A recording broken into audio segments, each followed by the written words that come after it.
လောကမှာလူရလို့ဖြစ်လာလို့ရှိရင်ဥစ္စာဒနာရှာဖွေကြရစုဆောင်းကြရတယ်လောကမှာရှိတဲ့လူတွေနေ့စဉ်ရှားနေကြတဲ့ဥစ္စာရဲ့အည်အသွေးဘုရားမြတ်စွာကရှာဖို့တိုက်တွန်းတဲ့မြတ်သောဥစ္စာရဲ့အည်အသွေးဒီအည်ချင်းနှစ်ရအည်သွေးနှစ်ရကိုသေးသေးချာချာနိုင်ရှင်ပြီးတော့လေ့လာမယ်ဆိုလို့ရှိရင်အလွန်ကွာခြားတဲ့အည်သွေးတွေကိုတွေ့ရမှာပါသို့တော်လည်းလောကလူသားတွေဟာနေ့စဉ်နဲ့အမျှစီးပွားဥစ္စာရှာကြရတယ်မရှာရဘူးဆိုလိုတာတော့မဟုတ်ဘူးထိုစီးပွားဥစ္စာရဲ့အကျိုးပြုမှုသည်အလွန်တာမှတူတောင်းတယ်ဒီလိုဆိုလို့ရထားတဲ့စီးပွားဥစ္စာကလူလောကမှာအကျိုးပြုတာအမတန်မှတူတောင်းလူအသက်ကလည်းအမတန်မှတူတောင်းသည့်အတွက်ကြောင့်တူတောင်းတဲ့တခဏလေးအတွင်းမှာသာထိုပစ္စည်းဥစ္စာကကိုယ့်ကိုအကျိုးပြုနိုင်တယ်အကျိုးပြုတဲ့အခါမှာလည်းပဲထာဝရအကျိုးပြုသလားလို့ဆိုတော့တစ်ဖက်ကအကျိုးပြုသလိုထာဝရလည်းအကျိုးမပြုနိုင်တာတွေတွေ့ရတယ်ထိုပစ္စည်းဥစ္စာကိုအကြောင်းပြုပြီးတော့ဆင်းရဲဒုက္ခရောက်ကြရတာတွေအများကြီးရှိပစ္စည်းဥစ္စာရွှေငွေယတနာတွေအလွန်တရာများလို့ချမ်းသာကြွယ်ဝတဲ့ပုဂ္ဂိုလ်တယောက်ဟာချမ်းသာကြွယ်ဝမှုကိုအကြောင်းပြုပြီးတော့လောကမှာချမ်းချမ်းသာသာနေနိုင်တယ်ဆိုပေမဲ့လို့ပစ္စည်းဥစ္စာအကြောင်းပြုပြီးတော့ဒုက္ခရောက်တဲ့လူတွေလည်းမြောက်များစွာရှိတယ်။ဒါတော့ဘယ်သူမှမငြင်းနိုင်တဲ့ကိစ္စတစ်ခုပေါ့။အဲ့တော့လောကမှာပဂတိဥစ္စာတွေကရှာသာရှာရတယ်။ကောင်းတဲ့အကျိုးကြီးပေးတာမဟုတ်ဘူးမကောင်းတဲ့အကျိုးလည်းပေးတယ်လို့ဒီလိုပြောရမှာပေါ့။ပဂတိဥစ္စာတွေကဘာတွေနဲ့ဆက်နွယ်နေသလဲလို့ဆိုရင်အဂိတာတာရဏဘောဂတဲ့လောကမှာပဂတိဥစ္စာတွေကအဖြက်မီးနဲ့လည်းဆက်သွယ်နေတယ်မီးလောင်လို့ရှိရင်လည်းကုန်မြန်တာပဲလို့ဒီလိုဆိုတာမဟုတ်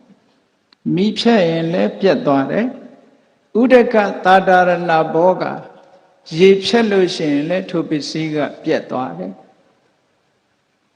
ထို့တူပဲရာဇတာတာရဏဘောဂတိုင်းပြည်အုပ်ချုပ်တဲ့မင်းတွေကသိမ်းယူလို့ရှိရင်လည်းထိုပစ္စည်းကကုန်သွားတယ်သောရတာတာရဏဘောဂပစ္စည်းကိုလိုချင်တဲ့ပုဂ္ဂိုလ်တွေတခိုးတဝက်တွေတိုက်ခိုက်လူယူသွားလို့ရှိရင်လည်းထိုပစ္စည်းဟာပျက်စီးသွားရပြန်တယ်အပိယဒါယာဒတာတာရဏဘောဂတဲ့ကိုယ်အိမ်မှာမွေးထားလို့သားတွေသမီးတွေကအကျင့်စာရိတ္တယိုယွင်းပြပြပြီးထိုပစ္စည်းဥစ္စာကိုသုံးဖြုံတဲ့မချစ်မနစ်တဲ့သားဆိုသမီးဆိုပါလာလို့ရှိရင်လည်းထိုပစ္စည်းမျိုးတွေကကုန်မြန်တာပဲဘလောက်ပဲပင်ပင်ပန်းပန်းရှာထားထိုပစ္စည်းတွေဟာတမျိုးမျိုးနဲ့ပျက်စီးသွားတတ်တာဖြစ်သောကြောင့်ထိုပစ္စည်းရဲ့ခိုင်မာမှုဆိုတာအလွန်တရာအားနည်းတယ်လို့ဒီလိုပြောရမှာပဂတိပစ္စည်းထို့တူပဲထိုပစ္စည်းကိုသုံးနိုင်တဲ့သုံးဆွဲခွင့်ရတဲ့ထိုပစ္စည်းရဲ့အကျိုးကျေးဇူးကိုခံစားရတဲ့အချိန်ပိုင်းလေးကလည်းအမတန်မှနည်းတက်တန်းနဲ့တွက်ကြည့်မယ်ဆိုရင်အလွန်နည်းတဲ့အချိန်ပိုင်းလေးမှာပစ္စည်းဥစ္စာဟာမရှိလည်းမဖြစ်ဘူးရှိလာပြန်တော့လည်းပဲအချိန်ပိုင်းလေးနဲ့ပဲထိုပစ္စည်းကိုသုံးဆွဲချရတယ်အလုံးတစ်နေ့ကျတော့မိမိတို့ပိုင်ဆိုင်တဲ့ပစ္စည်းတွေအကုန်ထားပြီးသွားကြရတယ်လွန်ခဲ့တဲ့နှစ်ပေါင်း200ကျော်က100ကျော်200နီးပါးမန္တလေးမြို့ကြီးတည်သွားတဲ့မင်းတို့မင်းကြီးဆိုအခုမရှိဘူးလေသူဆောက်လုပ်ပြီးစိုးစံသွားတဲ့နန်းတော်ကြီးနေရာတွေအကုန်ထားသွားဒါကသက်သေပြသမိုင်းကသက်သေထူတယ်ဆိုတာလိုပဲလောကမှာမန္တလေးမြို့တော်သူမြို့တော်သားတွေဒီအရက်မှာနေသွားကြတဲ့ပုဂ္ဂိုလ်တွေမြောင်များစွာရှိတယ်သို့တော့ဒီမြေတွေဒီပစ္စည်းတွေထားခဲ့ကြတယ်အဲ့တော့ဒီပစ္စည်းဥစ္စာတေချာပြန်ပြီးတော့တွေ့ချိမဲ့ဆိုလို့ရှိရင်ခိုင်မာမှုမရှိသလိုရှိကြမှုလည်းမရှိဘူးတဲ့ပစ္စည်းဥစ္စာကိုအကြောင်းပြုပြီးတော့ဒုက္ခခံစားရတာရှိတယ်လို့ ပစ္စည်းဥစ္စာကိုအကြောင်းပြုပြီးတော့လည်းပဲဒုက္ခရောက်တာတွေအများကြီးမရှိတောင်းတရှိကြောင်းကြလို့ဆိုတဲ့အတိုင်းရှိထားတဲ့ပစ္စည်းပေါ်မှာလည်းပဲစိုးရိမ်ပူပန်စိတ်တွေနဲ့အမြဲရှိတောကကိုပေးတတ်သေးတယ်ဒီပစ္စည်းကဒါကြောင့်မို့လို့မြတ်သောပစ္စည်းလို့မြတ်သောဥစ္စာလို့မဆိုနိုင်ဘူးတဲ့ကဲမြတ်စွာဘုရားကရှားဝေစုဆောင်းမှုတိုက်တွန်းတဲ့ပစ္စည်းဥစ္စာတွေကဘာလဲဘုရားဘာသာဝင်သူတော်စင်တွေသိကြတယ်သူတော်ဥစ္စာ9ဖြာဒါလည်းပဲဥစ္စာဓနနဲ့အည်အသွေးချင်းသွားပြီးတော့တူတယ်အဲ့ဒီသူတော်ဥစ္စာ9ဖြာမြတ်သောဥစ္စာဆိုတာဘာတွေလဲလို့ဆိုရင်နံပါတ်1ကတတ္တာတဲ့တရားနဲ့အရတ်ထဲမှာပြောနေကြတယ်တတ္တာတရားဆိုတာမိမိတို့ရဲ့စိတ်တဏ္ဍာမှာဖြစ်သည့်အတွက်ကြောင့်ဘယ်လိုသဘာဝတရားလဲဆိုတာကိုလေ့လာဖို့မိမိတဏ္ဍာမှာတရားဖြစ်လို့ရှင်စိတ်အခြေအနေဘယ်လိုရှိသလဲဒီလိုလေ့လာရမယ်လောကမှာတော့လူတွေကပြောကြတယ်လူတွေတန်းတယ်ဆိုရင်တရားသိကောင်းတာပဲနဲ့ပြောကြတယ်နော်အဲ့ဒီတတ္တာဆိုတာဘာကိုပြောတာတုံးဆိုတော့ယုံကြည်ချက်အင်္ဂလိပ်လိုတော့ faith လို့လည်းပြန်တယ် confidence လို့လည်းပြန်တယ်ယုံကြည်ချက်ကိုတတ္တာလို့ခေါ်တယ်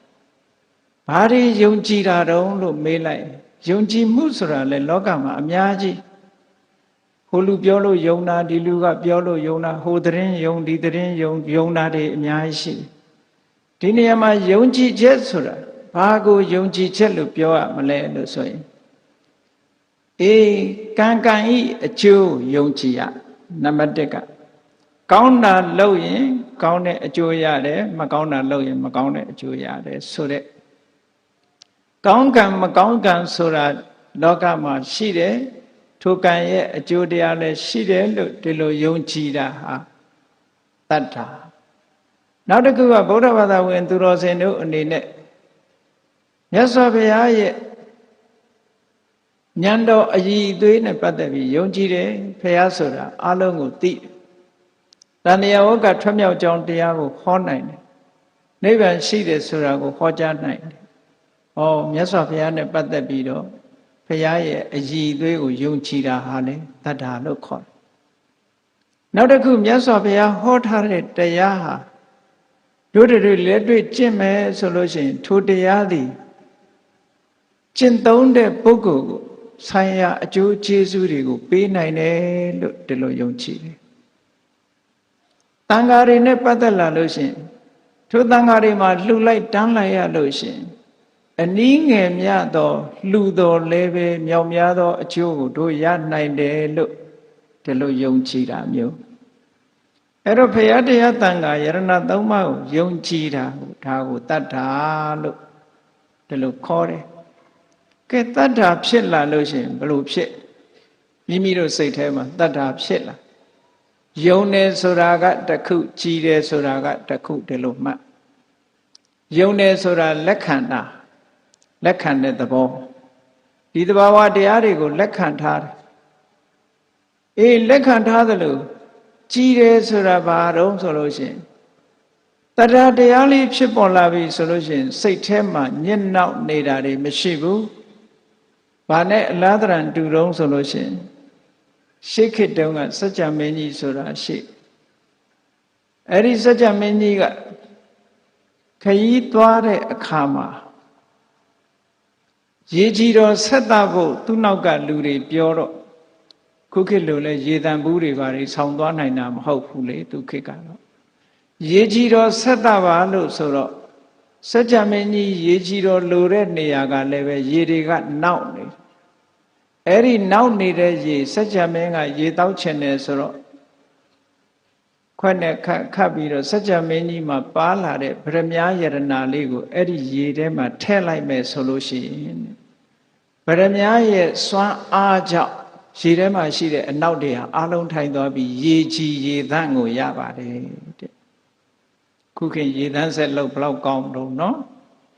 အဲ့ဒီစัจ जा မင်းကြီးရဲ့ဗရမ ्या ယေရနာသည်ရေနောက်မြူနီတွေကိုကြည်စေတတ်တယ်ဗရမ ्या ယေရနာလေးထည့်လိုက်တာနဲ့ပဲရေဟာကြည်သွားတယ်လို့ဟောတရားတရားလေးဟာဗရမ ्या ယေရနာနဲ့တူတယ်တဲ့ဟောဒီတရားတရားစိတ်ထဲမှာပေါ်လာတာနဲ့တပြိုင်နက်လူရဲ့အစိတ်မှာကြည်သွားတယ်ကြည်သွားတယ်ဆိုတာဘာတွေဖြစ်လို့ကြည်သွားတာတော့လို့ဆိုအထတလိနိထက္ကရာမှာဆိုထားတာကတတ္တာဥပ္ပိသမာနာနိဝရဏေဝိခံပေတိကိလေသေတဏ္ဏိတိတာပေတိစိတ်တံပတိရတိတတ္ထာယုံကြည်မှုဆိုတဲ့တရားတရားသည်ဥပ္ပိသမာနာစိတ်ထဲမှာဖြစ်ပေါ်လာတဲ့အခါကာလမှာနိဝရဏေနိဝရဏတရားတို့ကိုဝိခံပေတိဖယ်ရှားနိုင်တော့၏စိတ်ရဲ့အညစ်အကြေးဆိုတာရှိတယ်ခန္ဓာကိုယ်မှာခန္ဓာကိုယ်ရဲ့ရုပ်ခန္ဓာကြီးမှာရုပ်ခန္ဓာရဲ့အညစ်အကြေးဆိုတာလူတိုင်းသိတယ်နော်ရုပ်ခန္ဓာကိုယ်ကြီးညစ်ကြေးနေလို့ရှိရင်ဘာလို့ရတော့ရေမိုးချိုးဖိလိမ်ရုပ်ခန္ဓာတန့်ရှင်းအောင်လုပ်ကြထို့တူရဲ့စိတ်ထဲမှာလည်းပဲအညစ်အကြေးဆိုတာရှိရုပ်ကိုပေသွားလို့ရှိရင်တော့လူတိုင်းကသိတယ်စိတ်ညစ်သေးသွားတာကိုတော့လူတိုင်းကတတိမထားမိကြဘူးစိတ်မှာလည်းပဲအဲ့ဒီလိုညစ်ပေသွားတာမျိုးရှိတတ်တယ်ဘာတွေကစိတ်ကိုညစ်ပေစေသလဲလို့ဆိုလို့ရှိရင်ဓမ္မအလင်းရောင်ဓမ္မအသိဉာဏ်ရဖို့ရနဲ့ပတ်သက်လာလို့ရှိရင်တဲ့စိတ်ကိုညစ်သေးသွားစေတတ်တဲ့အရာတွေကဘာတွေတော့ဆိုကာမိသန္တကာမဆိုတာ sensual pleasure သန္တဆိုတာ desire for sensual pleasure လို့ဒီလိုဆိုတာပြောခြင်းစရာအာယုန်တွေလိုခြင်းစရာအာယုန်တွေပေါ်မှာစိတ်ဝင်စားပြီးတော့လိုခြင်းသန္တဖြစ်နေတာလိုခြင်းစရာအာယုန်တွေနှစ်သက်စရာအာယုန်တွေဆိုတာဘာတော့ဆိုရင်မျက်စိနဲ့မြင်ရလို့လိုခြင်းစရာအာယုန်နားနဲ့ကြားရတဲ့လိုခြင်းစရာအာယုန်နှာခေါင်းနဲ့နံရှူရတဲ့လိုခြင်းစရာအာယုန်လျှာနဲ့အရသာခံရတဲ့လိုခြင်းစရာအာယုန်ခန္ဓာကိုယ်နဲ့ထိတွေ့လို့ရတဲ့လိုခြင်းစရာအာယုန်ဒါတွေကိုကာမခုနလိုခြင်းစရာကောင်းပြီးစိတ်ကိုနှောင်ဖွဲ့ထားလို့ကာမဂုဏ်လို့ဒီလိုခေါ်တာကာမဆိုတာလိုခြင်းစရာကောင်းတယ်ခုနဆိုတာအနှောင်အဖွဲ့တွေတဲ့တမန်နဲ့ယုံထွက်ပြီးတော့မသွားနိုင်ဘူးမျက်စိကလှတာပါတာကြည့်ခြင်းနဲ့နားကလည်းตาရတဲ့အတန်နားထောင်ခြင်းနဲ့နှာခေါင်းကလည်းမွေးကြိုင်တဲ့အနံ့ကိုရှုခြင်းနဲ့ဆိုတာတမန်နဲ့ဖယ်ရှားပြစ်နိုင်စွမ်းမရှိဘူးတဲ့အဲ့ဒီကာမိသန္တလို့ဆိုတဲ့လိုချင်စရာအာယုန်တွေပေါ်မှာစိတ်ဆန္ဒပြင်းပြနေတဲ့ပုဂ္ဂိုလ်တယောက်ရဲ့စိတ်ဟာကြီးနေတာမျိုးမဖြစ်ဘူးလို့ဆိုလို့လေလောဘတွေလွှမ်းမိုးနေသည့်အတွက်ကြောင့်ထိုပုဂ္ဂိုလ်သည်တရားထုတရားမြတ်အဲ့ဒီချိန်မှာမရနိုင်ဘူးထူးခြားတဲ့အသိဉာဏ်သူ့ရဲ့စိတ်မှာမပေါ်နိုင်ဘူးဒါကြောင့်မို့ဒီတရားကိုနိဝရဏလို့ခေါ်တယ်နိဝရဏဆိုတာ mental hindrance စိတ်ရဲ့အဟန္တာအတားအဆီးတွေဘာကိုတားဆီးတာတုံးဆိုရင်ကုသိုလ်စိတ်မဖြစ်အောင်ဆုတ်ပိတ်တားဆီးတတ်တဲ့သဘာဝတရားတစ်မျိုးစဉ်းစားကြည့်လေအပျော်ပါအာယုံကိုလိုက်စားနေတဲ့ပုဂ္ဂိုလ်တယောက်ဟာဘယ်လိုလုပ်ပြီးတော့ဓမ္မအသိဉာဏ်တစ်ခုရနိုင်မလို့မရနိုင်ဘူးဒါကြောင့်မို့လို့ကာမိသန္တာဆိုတဲ့သဘာဝတရားစိတ်ထဲမှာအဟံအတာဖြစ်လာဒီကာမိသန္တာကိုဖယ်ရှားပြစ်နိုင်တာဘယ်သူကဖယ်ရှားပြစ်နိုင်လို့ဆိုတော့ဟောဒီတတ္တာဆိုတာကဖယ်ရှားပြစ်နိုင်တယ်တတ္တာဆိုတဲ့တရားလေးပေါ်လာလိုက်တာနဲ့တပြိုင်နက်ဟောဒီကာမိသန္တာဆိုတဲ့ပြောစရာအာယုန်တွေပေါ်မှာစိတ်ဝင်စားနေတာပျောက်သွားတယ်ဒါကြောင့်မို့လို့ပြောစရာအာယုန်နဲ့မပြောတဲ့ဘဲနဲ့ဒီကနေ့တရားနာမယ်ဆိုတဲ့ဓမ္မအသိဉာဏ်တွေရအောင်လုပ်မယ်ဆိုစိတ်ဝင်စားမှုကတစ်မျိုးပြောင်းသွားဒါတတ္ထာရဲ့စွမ်းအားလို့ခေါ်တယ်ထို့တူပဲဗျာပါဒဆိုတာစိတ်ထဲမှာအလိုမကျဖြစ် လူတွေကကိုလိုချင်တာကိုရလို့ရှိရင်ကာမိဆန္ဒလောဘဖြစ်တယ်လိုချင်တာမရဘူးဆိုလို့ရှိရင်အလိုမကျဒေါသဖြစ်တယ်အဲ့ဒီဒေါသဟာလည်းပဲကုသိုလ်တရားတွေကိုဆုတ်ပိတ်တတ်တဲ့သဘာဝတရားဖြစ်လို့သူ့ကိုနိဝရဏလို့ခေါ်တယ်ဒါကလည်းပဲဒီဒေါသအလိုမကျဖြစ်နေတဲ့ပုဂ္ဂိုလ်တယောက်ရဲ့စိတ်ဟာညှဉ်းနှွမ်းနေသည့်အတွက်ကြောင့်ဘယ်လို့မှထူးခြားတဲ့အသိဉာဏ်တစ်ခုရနိုင်ဖို့ရမရှိဘူးတဲ့ကုသိုလ်စိတ်လည်းမပေါ်ဘူးဒါကိုတရားတရားလေးဖြစ်လာပြီဆိုလို့ရှိရင်အဲ့ဒီလိုအလိုမကျတာတွေလည်းအကုန်လုံးပျောက်သွားတယ်ဟောတရားတရားဝင်လာပြီဆိုရင်စိတ်ကလေးဟာအဲ့ဒီအနောက်တွေဖယ်ပြီးတော့ကြည်သွားတယ်လို့ဒီလိုဆိုတာထို့တူပဲထိနာမိတ်တာတဲ့စိတ်အားတွေလျော့လာတယ်စိတ်မဝင်စားဘူးကောင်းတဲ့အလုပ်တွေလုပ်ရမှစိတ်မဝင်စားဘူးတရားနာဖို့စိတ်မဝင်စားဘူးတရားအထုတ်ဖို့စိတ်မဝင်စားဘူးသီလဆောက်တည်ဖို့စိတ်မဝင်စားဘူးဒီလိုဖြစ်လာတတ်တယ်ယမယံခါအဲ့ဒီစိတ်တွေမှာတွန့်ဆုတ်လာတဲ့သဘောတရားဟာလည်းပဲအတိညာဏ်ကိုအနှောက်အယှက်ပေးတတ်တယ်ဘယ်လိုနည်းနဲ့မှဓမ္မညာမရနိုင်ဘူးတဲ့နောက်တစ်ခုကဥဒ္ဒစ္စဂုက္ကုစဥဒ္ဒစ္စဂုက္ကုစစိတ်တွေလေးနေတာစိတ်တည်ငြိမ်မှုမရှိဘဲနဲ့စိတ်တွေကလေးနေတာဥဒ္ဒစ္စဂုက္ကုစဆိုတာတစုံတစ်ခုအတွက်နောင်တပူပန်းနေတဲ့သဘောတရားတဲ့ဩအဲ့ဒီသဘောနှမျိုးဖြစ်နေလို့ရှိရင်လည်းပဲစိတ်ဟာကြည်လင်တာမဖြစ်သည့်အတွက်ကြောင့်အတိညာဏ်ကိုဆုတ်ပိတ်ထားသလိုဖြစ်တယ်နောက်တစ်ခုကဝိသိကိစ္စတန်တရာဖြစ်နေတာတန်တရာဖြစ်ဆိုတာတရားဓမ္မနဲ့ပတ်သက်တဲ့တန်တရာဖရာနဲ့ပတ်သက်တဲ့တန်တရာအကျင့်နဲ့ပတ်သက်တဲ့တန်တရာဆိုတဲ့ဒီတန်တရာတွေဝင်နေလို့ရှိရင်လည်းပဲအတိညာဏ်ရဖို့အတွက်မဖြစ်နိုင်ဘူးတဲ့အေးတတ္ထာစွမ်းအားမိမိတို့စိတ်ထဲမှာပေါ်လာလိုက်ပြီဆိုတာနဲ့တပြိုင်နက်အဲ့ဒီအခြေအနေတွေအကုန်ပြောက်သွားတယ်ဒါကိုပြောတာတတ္တာဆိုတဲ့တရားသည်ဥပ္ပဇာမာနာမိမိတို့တဏ္ဍာမှာဖြစ်ပေါ်လာတဲ့အခါကာလမှာ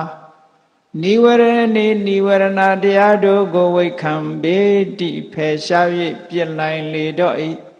ကိလေသာစိတ်အငြိကျေးလို့ဆိုတဲ့ကိလေသာတွေကိုတဏှိတိတာပေတိနစ်မြုပ်ငြိမ်ဝတ်သွားစေနိုင်တရားတရားလေးပေါ်လာလို့ရှိရင်အဲ့ဒီစိတ်ကူးစိတ်တန်းတွေစိတ်ရဲ့အညစ်အကြေးတွေအကုန်လုံးပြောင်းပြီးတော့ဘာတွေဖြစ်လာတော့ပတန်နေနာစိတ်တေနာတတ္တာဖြင့်ကြီးနေတဲ့စိတ်ရှိစိတ်ဓာတ်ဖြင့်ကုလဗုဒ္ဓမျိုးကောင်းသားမျိုးကောင်းသမီးသည်ဒါနံဒေတိအလှပေးဤသီလံသမာဓိယတိသီလဆောက်တည်ဤဘာဝနာတရားကိုအာရဝတိအာထုတ်ဤဟောတရားတရားလေးဖြစ်လာလို့ရှိရင်ခုနပြောတဲ့အာယုန်ဒီပေါ်မှာမျောလင့်တောင်းတတာတွေတခုမှမထားတော့ဘဲနဲ့လူချင်းတဲ့စိတ်တွေပေါ်လာတယ်သီလဆောက်တည်ခြင်းတဲ့စိတ်တွေပေါ်လာတယ်ကုသိုလ်ကောင်းမှုလုပ်ဖို့စိတ်တွေစိတ်ဝင်စားလာစန္ဒတရားတွေကြီးထွားလာဒီလိုဆိုတာနော်တတ္ထာစွမ်းအားကနေဖယ်ရှားပြစ်လိုက်သည့်အတွက်ကြောင့်လူရဲ့စိတ်ဘုန်းကြီးတို့တရားချက်ခင်သူတော်စင်ပြိဿတ်တို့ကိုပြန်ပြီးတော့ချက်ကင်လုပ်ကြည့်mental check up ပေါ့လူတွေက medical check up တော့လုပ်ကြတယ်လေဆေးရုံတွေသွားပြီးတော့ medical check up လုပ်တယ်ကျန်းမာရေးနဲ့ပတ်သက်ပြီးတော့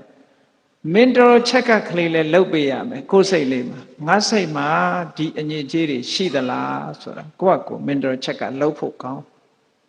အဲ့လိုလုပ်လိုက်တဲ့အခါကျတော့ကြည့်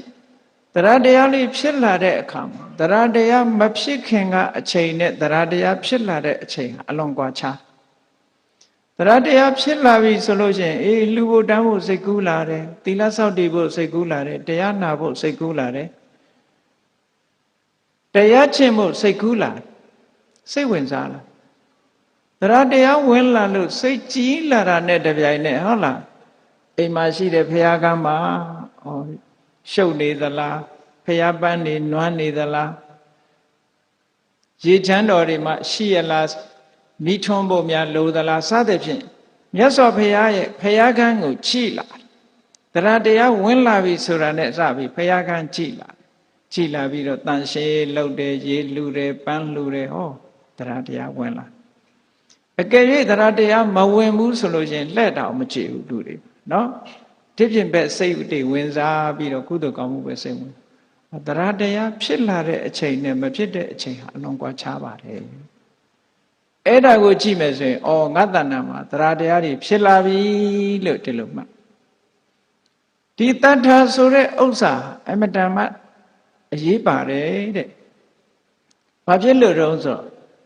ဘုန်းကြီးတို့စာပေကျမ်းဂန်မှာတတ္ထာကိုလက်နဲ့နှိုင်းရှင်ထားတယ်လောကမှာလူတွေဟာပေးเสียရှိလဲလက်ပါရတယ်ယူเสียရှိလဲလက်ပါရလက်မရှိလို့ရှိရင်ယူလို့လည်းမရဘူးလမ်းမှာယရနာတွေတွေ့တော့လည်းပဲလက်မပါရင်မကောက်ယူနိုင်တယ်လို့ပဲတတ္ထာဆိုတဲ့လက်ကလေးမှမရှိဘူးဆိုလို့ရှိရင်ဒါနလည်းမလုပ်ဖြစ်ဘူးသီလလည်းမဆောက်တည်ဖြစ်ဘူးဘာဝနာဆိုတဲ့ကုသိုလ်ယရနာကိုလည်းရအောင်မယူနိုင်ဘူးလို့ဒီလိုဆိုလိုတာနော်ဒါကြောင့်မို့လို့တတ္ထာဆိုတဲ့ဒီတရားဟာလက်နဲ့အလားတရတူတယ်တရားလက်ရှိတဲ့ပုဂ္ဂိုလ်တွေလှူဖို့တမ်းဖို့အစဉ်သင်းဖြစ်နေပေးဖို့ကမ်းဖို့အစဉ်သင်းဖြစ်နေတရားလက်ရှိနေတဲ့ပုဂ္ဂိုလ်တယောက်တရားအထုတ်ဖို့လည်းအစဉ်သင်းဖြစ်တယ်တရားနာဖို့လည်းအစဉ်သင်းဖြစ်